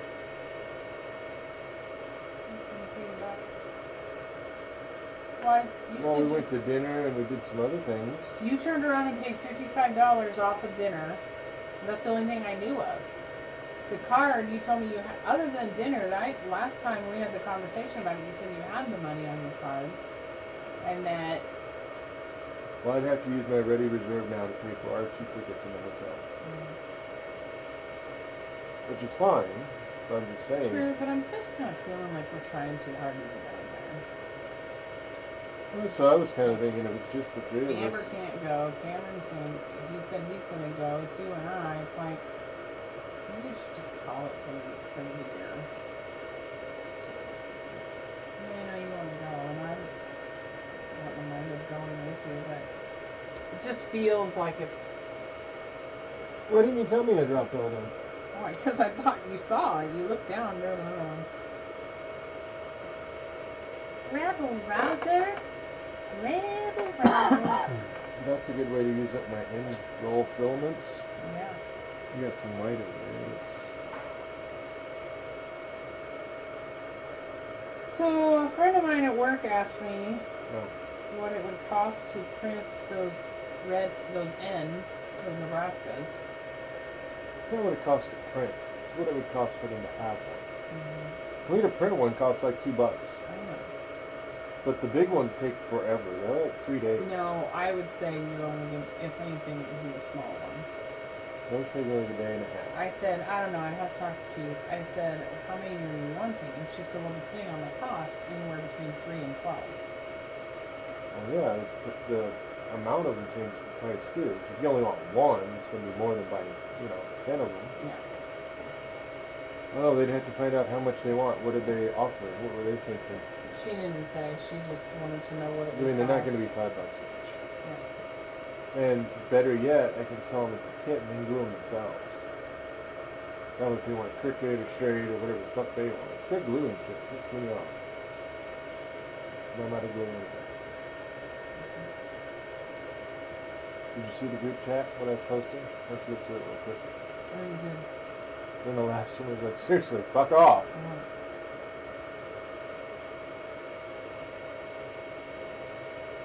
Then your cat ended up in bed with me. I don't know what he was doing. Then he was biting at my feet or something. And then he jumped at my face. I swatted him. I mean, I swatted him down, then I held him and I was like, no! Was that like way early this Oh, morning? It was fucking still hell. dark? Because I remember that. You weren't in bed with me. Oh. Well, I know you did it once too. Like, It it was still dark. I don't remember that one. You went, no! And you were like, you're naughty. And But then he did attack you. And then I threw the blanket over him and barely he was asleep. He came into bed, I don't know what time it was. I woke up and he was laying like right on the bed between my legs, like right between my feet. Then he moved up beside me here. He was cleaning himself. I could feel him like licking. Getting into a baby a lot. And then I turned over on my side, and then here he comes, jumps up, he's biting my hair. I wasn't even moving. Then he fell asleep playing with my hair.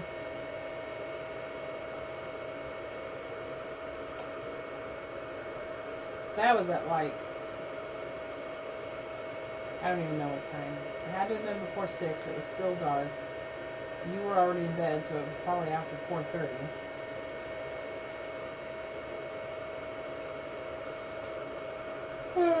I did go upstairs. I gotta try the other one. Okay. Spend a minute with your dogs. I know. I want to get changed. Been moaning all day. Love you too.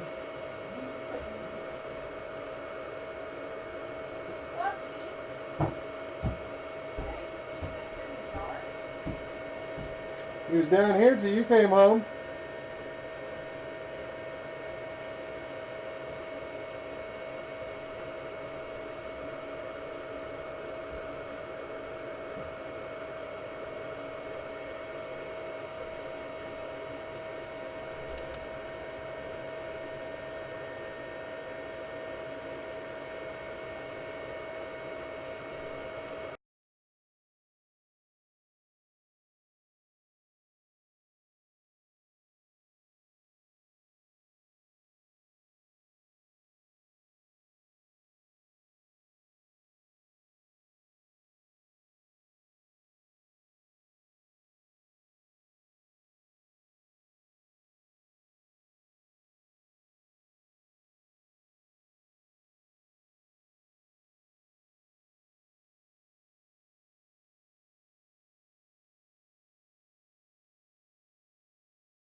I accidentally killed the camera. Almost done with this layer. And I'm not seeing any issues with it at all. No blobs, no under extrusion, no over extrusion. The edges, after doing that linear alignment that Teaching Tech was, well, that he showed how to do, I mean, the edges are completely uniform. I mean, there was that spot there on the first layer. It's gone now in the second. Only thing I do see is there are some of those little spidery web things. I don't know what those are. And I mean, they're like finer than hair. I mean, literally like spider webs. They just wipe right off. There's a spider crawling around in there? I don't know. Either way, not only are we back to printing at very good quality, with all the bed leveling and the linear advanced settings I did, it's even better than what I was doing before, even though I'm using still an original stock hot end, not the newer version of the heat block that I want to use. The only difference is there's a set screw for the thermistor, for the temp sensor, to where this one is just stuck in and then taped on with heat tape to the heater core. You know what I'm talking about. And the newer versions, you can put it in and it's got a little set screw that holds it. Also makes it easy and nice if you need to change it. You just loosen it, pull it out, put the new one in. Also, the other thing, the new version, I've got heat socks ordered for it. Finding heat socks that fit this one, that come from Anycubic, even on my Delta printer, is friggin' impossible.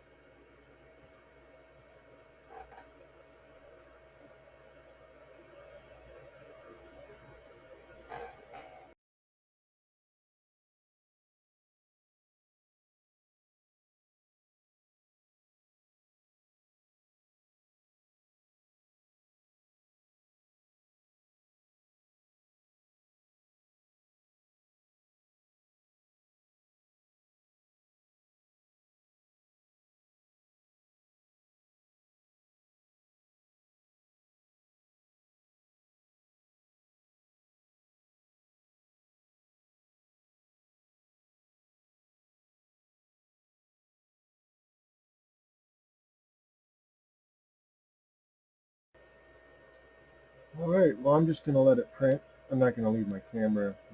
Like I said, it's going to take 3 to 4 days. We're going to call it good. And then every hour or so, 2 hours, come down, take a look at it.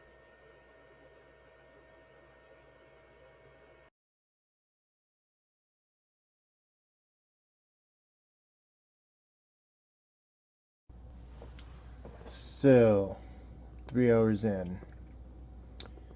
D0 sensor abnormal. Shut down. That's the thermistor. That's the one I replaced that started all these issues. I know the thermistor's good. I know the connector here is good. I know the connection here and here is good. This one looks to be at a bit of an angle, but really don't see that being it.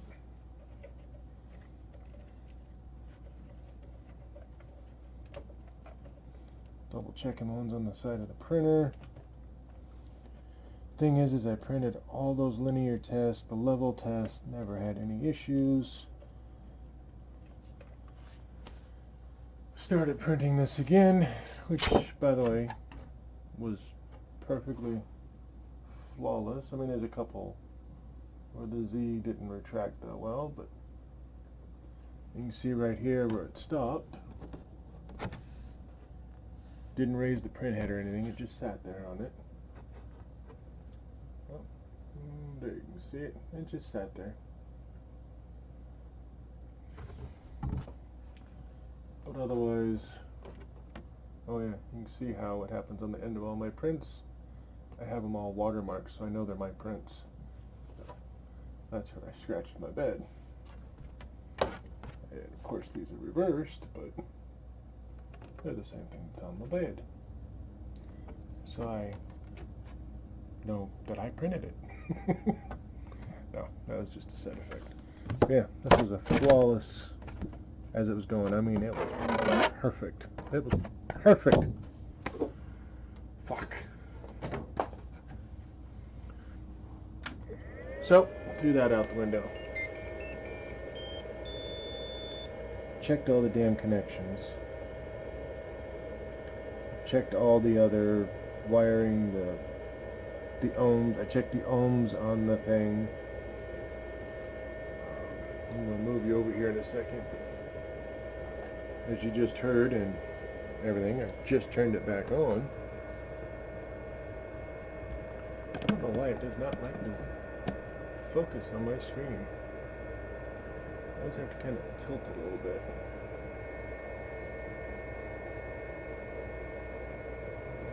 Further away. Nope. Closer.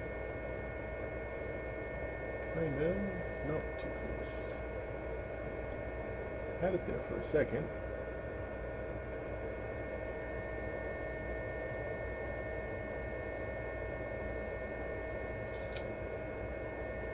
Ow.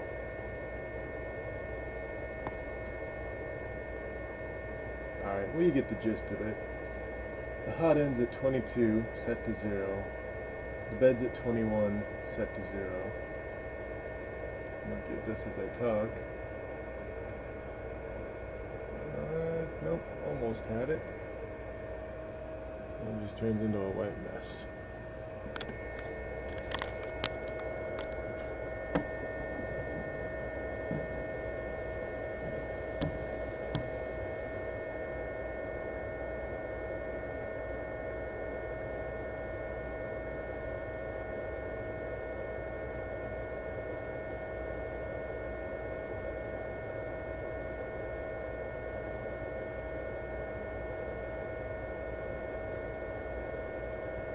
Oh hey, look at that.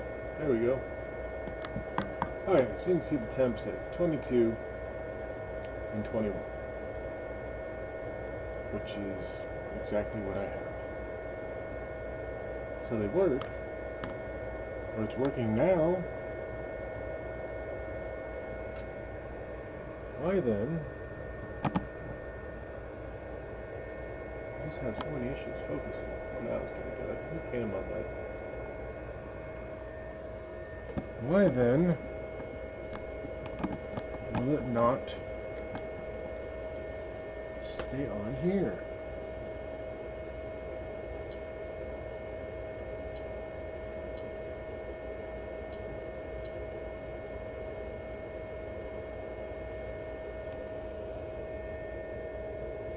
Just thinking I should probably clean that.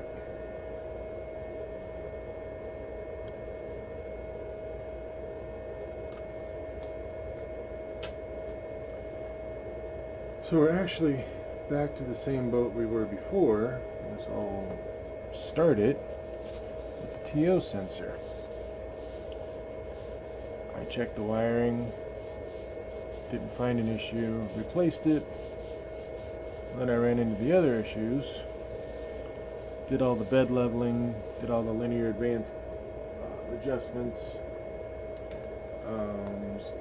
stepper motor E-steps, you know, make sure it's printing out 100 millimeters when I tell it to print 100 millimeters. Just to fucking run into the TO sensor again.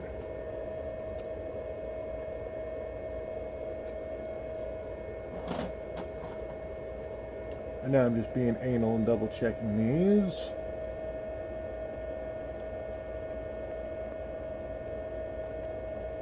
Everything's plugged in.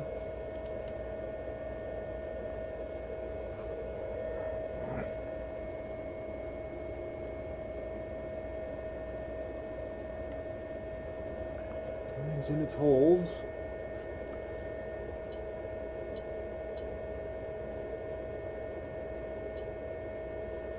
You know, and it shows it heating up. I even showed you on my previous video where it was holding temps perfect at 205 and 55. Sometimes flickered to 204. And then 3.5 hours in, sensor fault. And these all lock with an audible click. The only ones that were questionable is this red one out here and the two on the side. Oh, I take that back. There's one on the side because the other one goes to the other stuff. But that red one, so if it does it again, it has to be something inside the main box.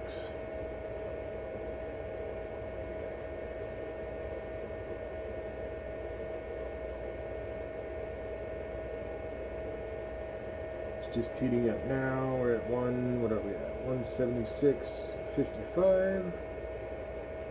So we're actually waiting on this to get warm, which it's definitely getting there. Whilst it's doing that,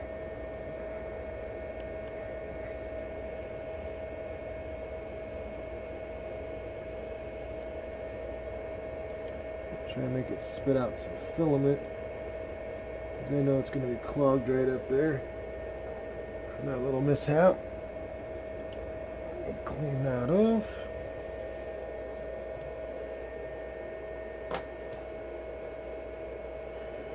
There's another little bit that oozed out.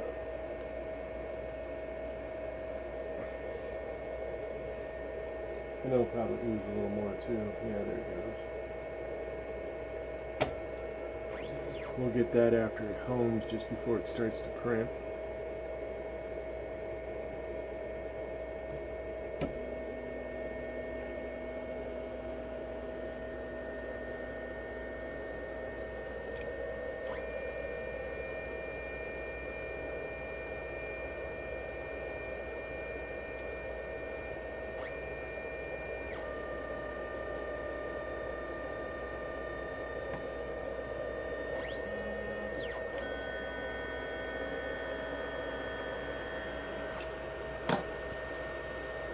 Temps are perfect.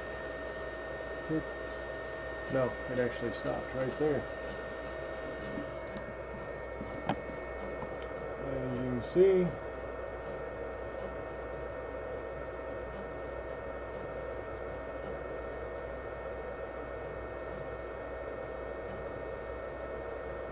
I was fixing my camera, sorry. TO sensor abnormal. As soon as it started this time.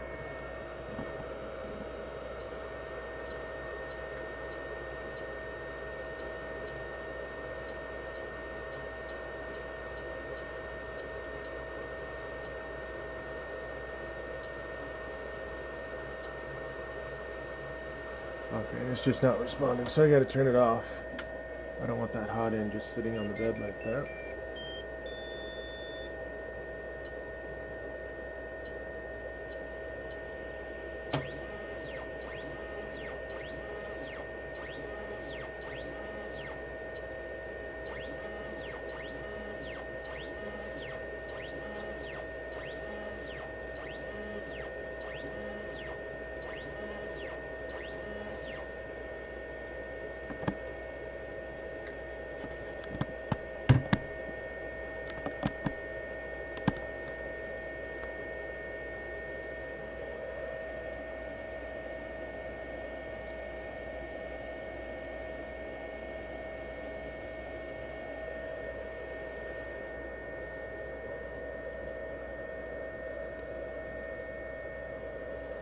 I'm just trying to think of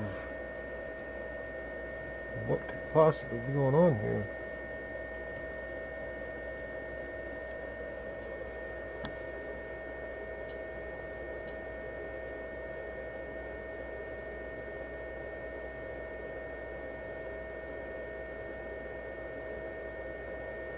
I mean, I pulled it out.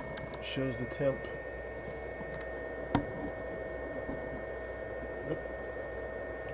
Shows the temp dropping like it should be.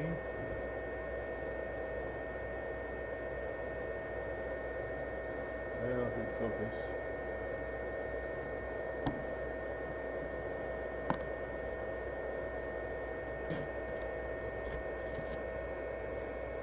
Oh, there it goes. So it's already almost back to room temp. Of course, obviously, I pulled it out of the hot end. We're going to put it back in.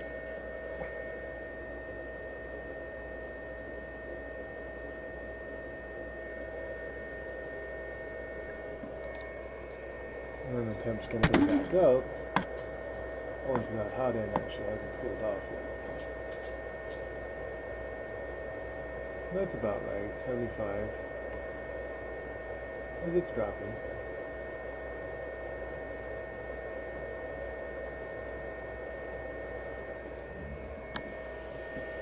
So it is most definitely not software.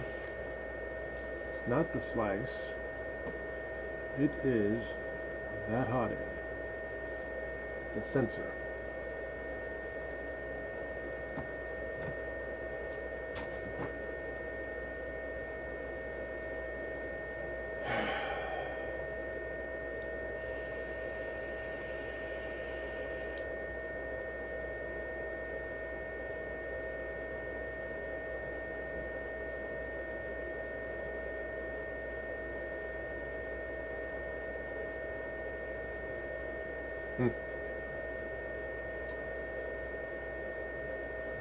Others have suggested a broken wire in this. Possibly at this big angle where it turns into it.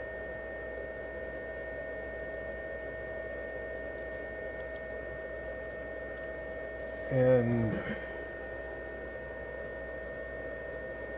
I think they might be right. I mean, I don't know what else to check. All the other connections are good, they're tight.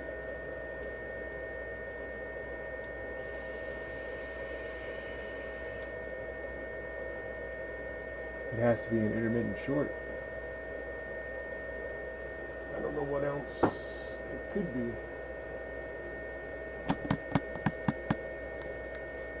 Yeah, right here where it comes up out of here and then comes down.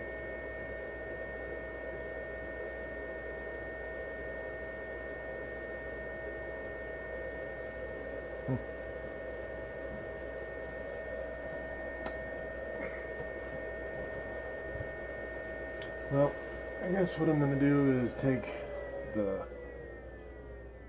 cable chain apart. A lot of the others are saying to move this so it comes straight over to this end, so there's not that kink right there, because it comes around to the cable chain this way and then a bend right back.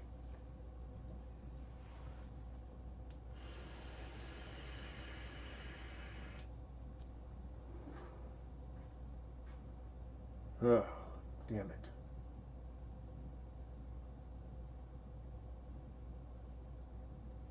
Well, gotta do it. Can't use it as is.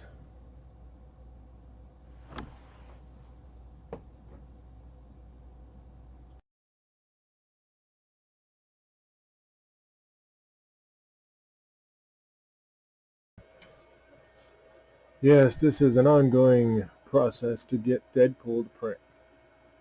Well, anyway, went through all that, checked everything,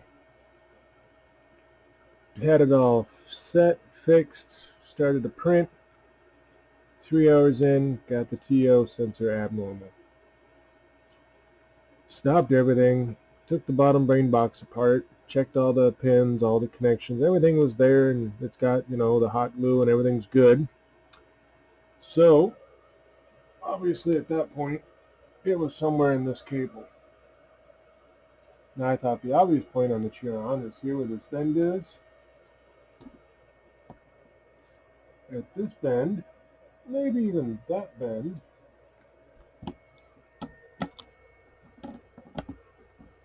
and then figured, well, it has to be that bend. Wrong. The wire they use in these things, I'll actually grab it real quick, is it's actually 3 sets of 4 graded wires, or 4 connected wires. But in here, I know it's in braid, it's hard to see, but there was 3 shorts in here. I'll move it back over here. And in the cable chain, right about here, there was a short. And this is the wire I'm talking about. There's actually 4 of these connected, and I just ripped this one out. And then there's 3 of them together, making all these wires that go up to the head unit. But hopefully you can see the problem is, and it's not focusing, there are only 9 strands of wire inside there. 9 strands. That's it. So in all the movement and everything, it just broke. And apparently I had a partial connection because it worked a little bit, then it didn't work, worked a little bit, and then finally just said no. How I found all the shorts is I have an ohm meter with points, and I just started on one end of the wire and went about 3 inches, good, went 4 inches, no good. Okay, there was a short there. I just continued on, and then it, like I said, I found 4 of them, and I was like, okay, I'm done. Went through all of them, found it was only the wire that went to the temp sensor for the hot end. The others are the same wire, but they were good, so I didn't do anything with them. I just ran a whole new wire in here and up through inside the braided cabling and soldered both ends on the other end. Did not start with Deadpool. Like I said, that's a 4-day build and I don't want to get halfway through it again and have it stop. That wasn't halfway through. That was only 1 day into it. So I printed a bunch of little, test prints. Oh yeah, that's the other thing. I did a bunch of these little discs. The 25 printing. I did teaching text linear advance setup. I'm hoping you can see the print. I know it's black on black, but I gotta tell you, my printer has never been calibrated this perfectly, ever. Ever. I mean, it's on a gnat's ass. I could probably print hair. No, I haven't tried that, but I'm being, sarcastic. But it is like the most perfect calibration I have ever done on a printer. Now granted, I probably did hundreds of them over the last few days because I couldn't figure out what the issues were. Stepper motor, or the extruder. I thought I was going to have to buy a new one. I showed you that metal one. No. Only thing was is that little metal gear that you can't see, but he's right there. And if you look at your Chiron printer, you're going to see exactly the same thing I'm going to tell you about. There's lots of little powder built up on that big black plastic gear that I thought was stripped. Those little pieces of plastic, those little dots of dust, after all the prints I did, and I did hundreds of prints, parts of that dust got into the metal gear, packed into it, and it became a smooth gear. That's why it wasn't extruding. So I just took a little wire brush and cleaned all the crud out of the metal gear, and it prints perfect. I did the 100 millimeter, test lead out, marked it with a pen, and then, printed out 100 millimeters. I mean, like, perfect.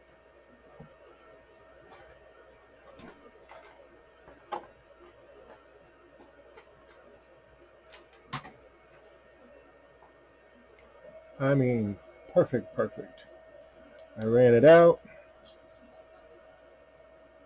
and I mean, not 101.1 or 99.9, but it was 100.0. I mean, and then I'm like, yeah, let's do another one just, because that was a one-off. I did it multiple times. I did it going with the x-axis this way. I did it with the y-axis going this way. And then in Cura, I was just like, what the heck? We'll do one diagonal. And then I did another one diagonal this way. Every damn one of them were 100.0 millimeters. That clone Titan extruder or whatever it is, I think it's a Titan. When you get the steps right, when you get the extruder micro-stepping perfect with the TNC 2208s that I have, and you calibrate it, you can, and it will be perfect. I'm not going to tell you exactly how many days. Okay, I will. It took me 9 days from when you saw me printing those yellow discs to where I am now. When I finished those yellow ones, I thought I was good, thought I was golden. I started Deadpool. An hour in, I got the TO sensor. Thought I found the issue. It was one of those shorts that I was talking about in that wire. I, spliced it back together. Tried it again. 3 hours in, got the same error. So I went through all the calibration, took everything apart, trying to find out what was going on, reset everything up, print a bunch of these black ones because I didn't want to change the filament all over again. Decided I'm going to just do a little 9-hour print. I'm actually doing the bottom of a lithopane box. And this is the one where the LED mounts in the bottom. And then the lithopanes, you have 4 that slide into it, 1 at the top. 1 at the bottom there won't be. So if this prints the way I expect it to, and we have no issues, then tomorrow we will do the starting of the Deadpool. And as you can see, if it'll zoom in for me, no, more or less. Oh, there we go. Yeah, I figured out the camera. Don't laugh at me. So 1 hour and 1 minute. And if you're looking at the temp, oh, you went out of focus again. No, we did have it working. Mudsickles. It was dead on there a second ago. I know, my cameras and the lighting just don't like me. Anyway, we're back to where we were before we had the shorts in that cord. It fluctuates just a hair. It goes like 204, 205, 206, and it's set at 205. Yes, I'm thinking around trying to get that to focus like it did. I mean, it was crystal clear there for a second. But anyway, you get the gist of it. But an hour in,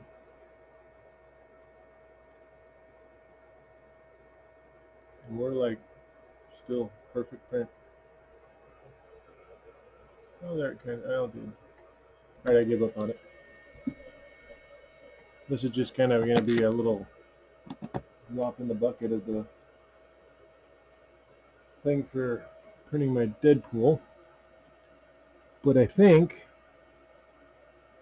I am back to when I started, plus hugely calibrated.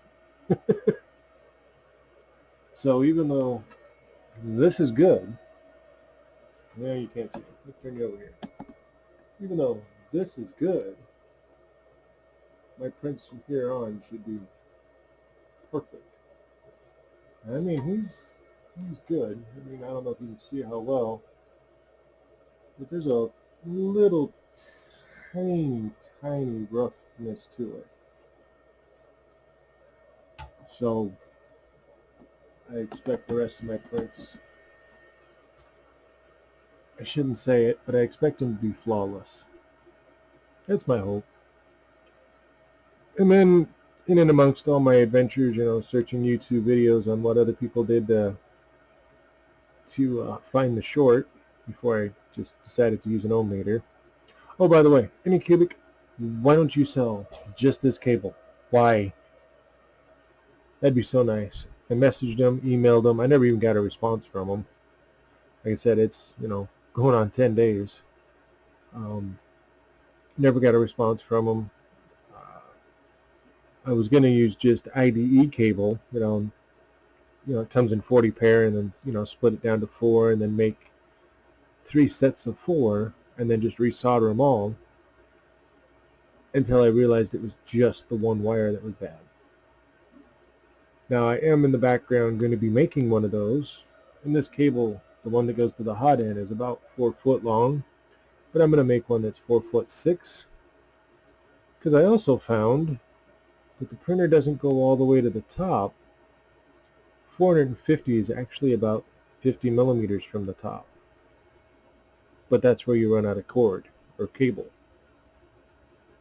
So I'm going to make it about 6-8 inches longer.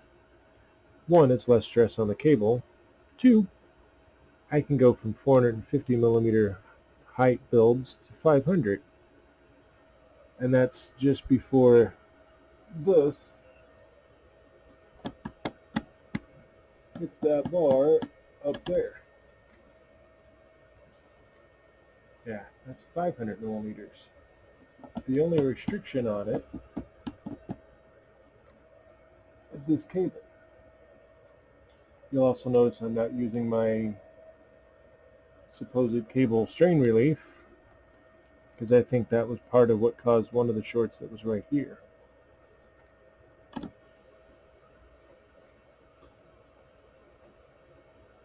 Anyway, so I'm going to put the webcam on this. It senses motion. I have it reversed so that when there's no motion, it sends me a notification. If you don't know how to do it, look it up. There's a YouTube video for it, by the way. So it'll sit here and watch my printer, and if it stops, it'll message me. That it would stop if I got the TO sensor abnormal, or if there's any other issues, where it stops. But if there's no movement, I think it's like, I want to say it's 9 seconds, but it's probably right around 10 seconds. It'll send me a notification on my phone. It's also set up so I can turn it on and observe it at any time I want. I'm going to be sleeping, so for 6 hours of this build, it's going to be all on its own. So yeah. Good thing is, found out that the Marlin software, the Anycubic Chiron, when it finds an error, it shuts itself down just like it's supposed to and stops. Turns the heaters off, turns the fans off, it just stops. Kind of cool when you need it to.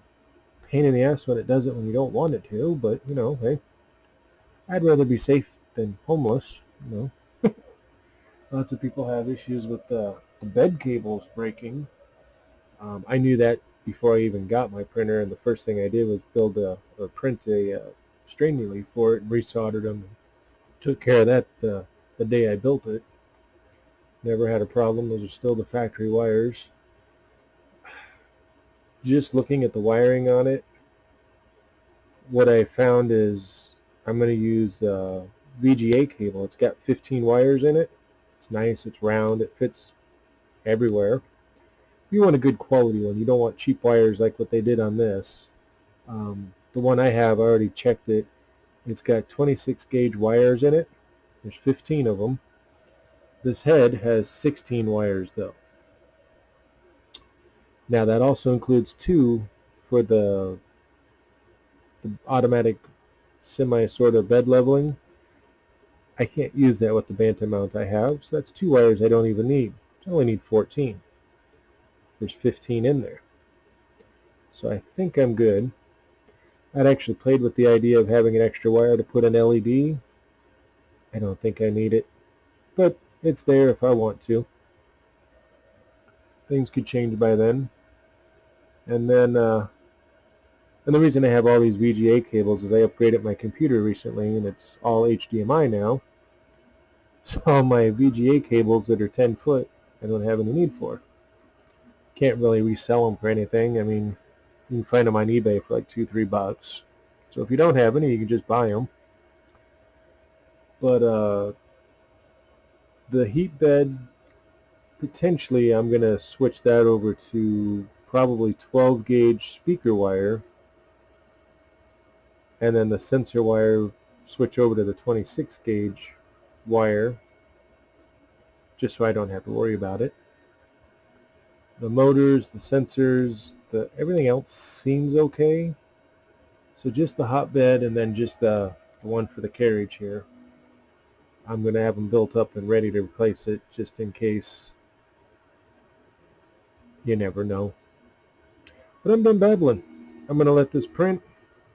I'm not going to do any, every hour or anything on this one. I'm just going to show you the end result, whether it's a perfect print or if something happened. And then when we start Deadpool again, then we'll do the regular video. We're an hour and 10 minutes. I've been talking for 10 minutes. I'm sorry.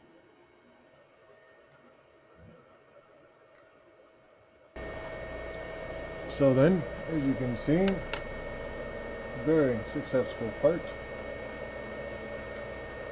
9-hour print was actually 10. And hopefully you can see that the bottom came out perfect. So then I was like, well, we'll print the top as well. And as you can see, came out perfect.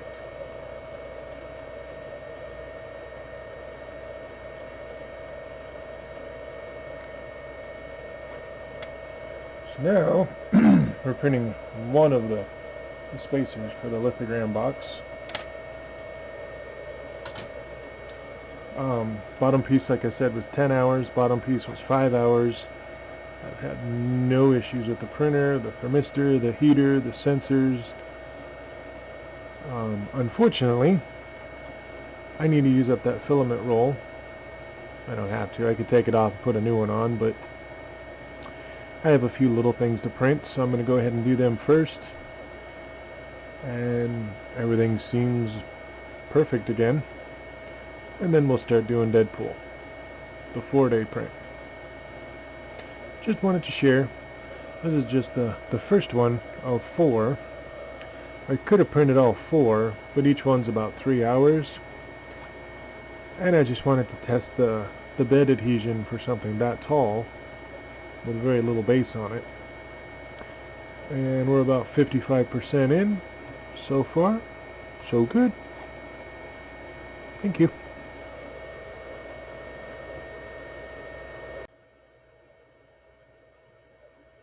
Hopefully you can see. Like this. There you go. A little bit of cleanup to do there. I did a brim on these, and I shouldn't have. But a little bit of cleanup with a little deburrer, sharp knife. But they kind of fit in here. Yeah, this is the right one. So this would be the bottom piece, and then the top piece would go up here. Kind of hard to do that with the bed moving.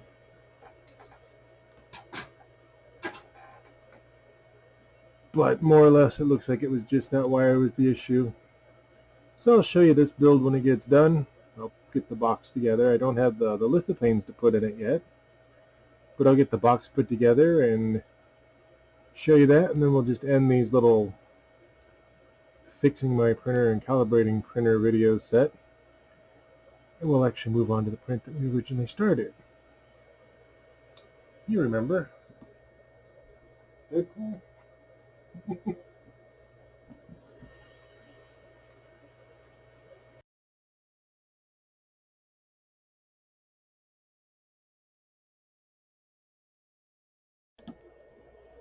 Alright, there's the second one that just completed. There's a little hair on there.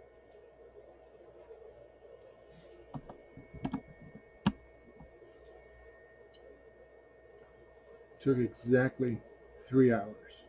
Don't know why, but this one was exact. Other ones I print with Cura, they're off anywhere 30 minutes to an hour. This one was said 3 hours, and it took exactly 3 hours. Probably have to heat that with the heat gun. But anyway, normally you can't get these off until the bed cools. I mean, it just finished. The way this is built, you can just pry it off. Now there you can see I did the brim. I actually don't recommend that on these, because you can see in here, actually on camera you can see it fairly well. Pain in the butt to clean that off. But anyway, there's the second one. And then here's the lid and how this works. You should be able to see. There you go, the one by my hand. You see those notches?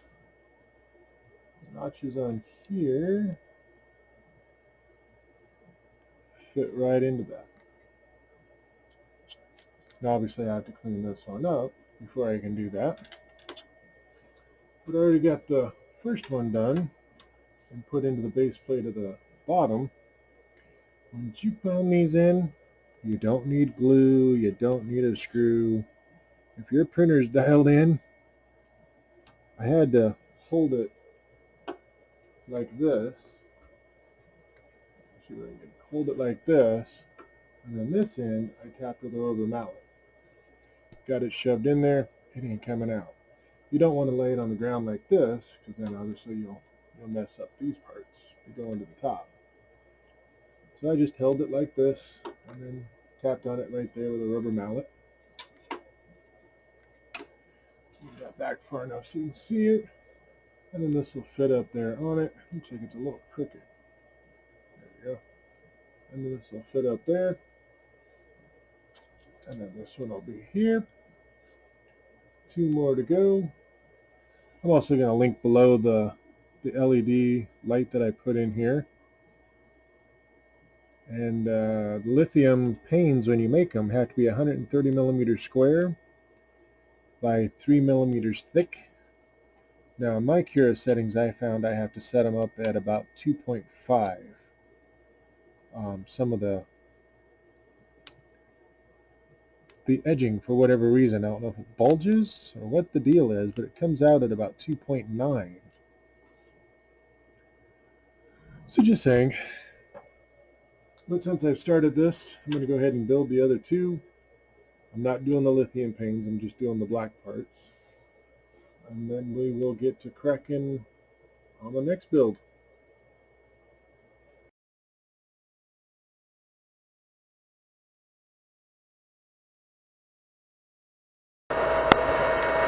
So yes, one more smallish build, just to make sure everything's good before I get into a big, huge print that I'm committed to. This is going to be Lucy of Killjoys. Had to break it in 2 parts, obviously not because it's too big, because there's no way to place it on the bed without a bazillion supports. So I cut the tail piece off, flipped them over, and just going to grow them that way. These squares that you see are what go in here and tie these back together. These round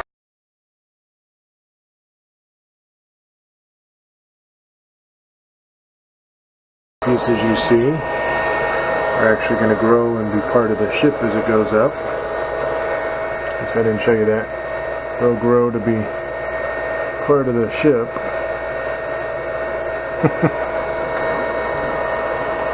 You see now it's actually filling these in already. These little cubes just fit in on the other side to help line it up, glue them together. A little bit of a heat gun, or a little solder gun, you make it look like a seamless joint. Now this one's supposed to be about a 20-hour build.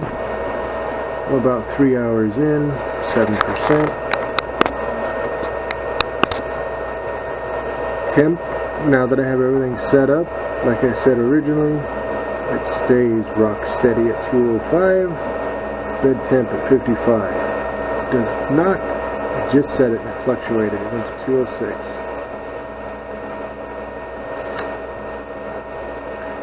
Still going to go ahead and accept that. I'm just going to be keeping a very close eye on it. Typically though, I've been sitting here for 3 hours watching it, it hasn't moved. But anyway, this is how far I got into that Deadpool print. This one over here, which was flawlessly going along until couldn't tell the temp anymore. And that was right at 3 hours. So I just wanted to sit with it. We're at 305. Had no problems. So I'm going to put my webcam on it to watch it overnight. If anything stops moving, it'll send me a message, and then I get an alert and take a look at it. If this goes well, I'll be much more confident in it.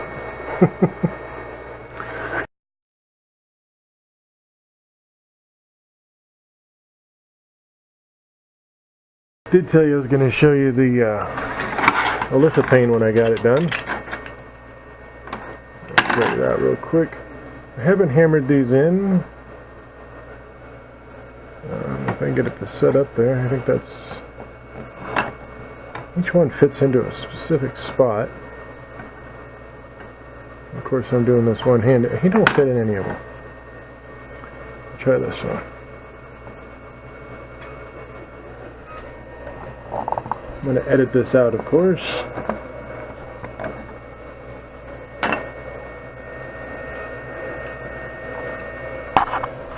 And just sit there.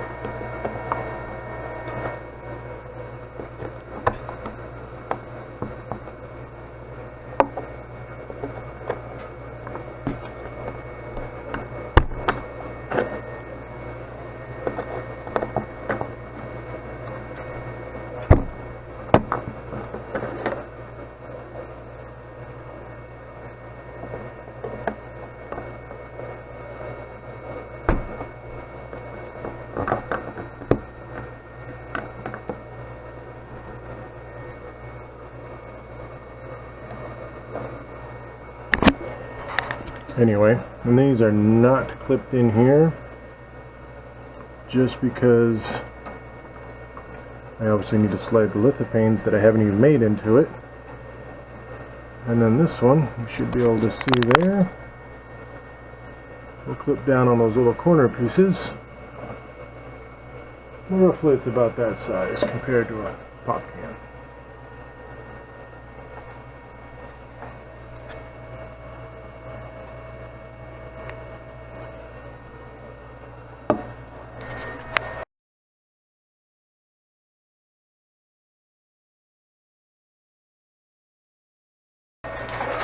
And then Lucy seems to be doing pretty well.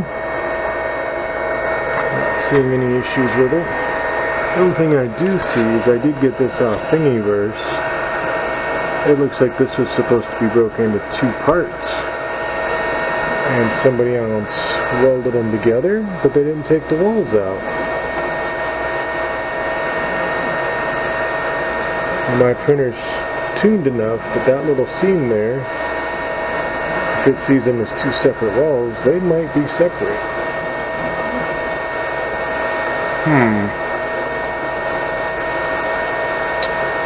Well, that's not good.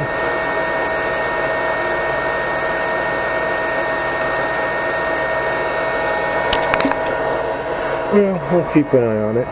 The print's that close going up, they might be close enough that I could just seam them, the little edge of it, you know, the seam, I might be able to hit with a soldering gun and not be an issue. Well, there you go. Like I said, it's just basically a test to see how things go.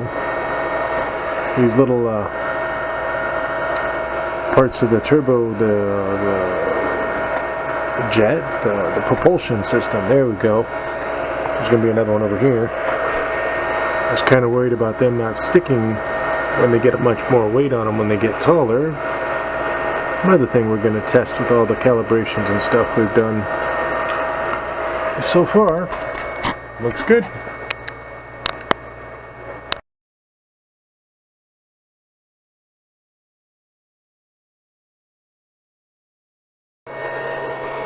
Well, it was doing really good from what I can see. Except that one little round circle.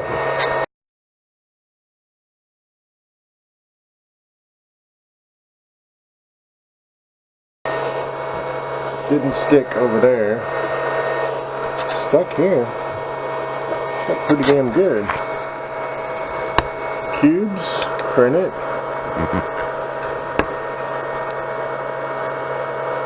Quite well. Yeah, a fucking little circle did not. Oh, there he is. Fucking broke loose. Only went to shit. It caught itself later.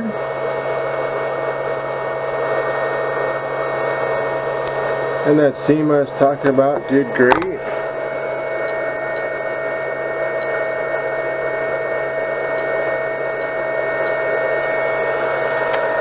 Yeah.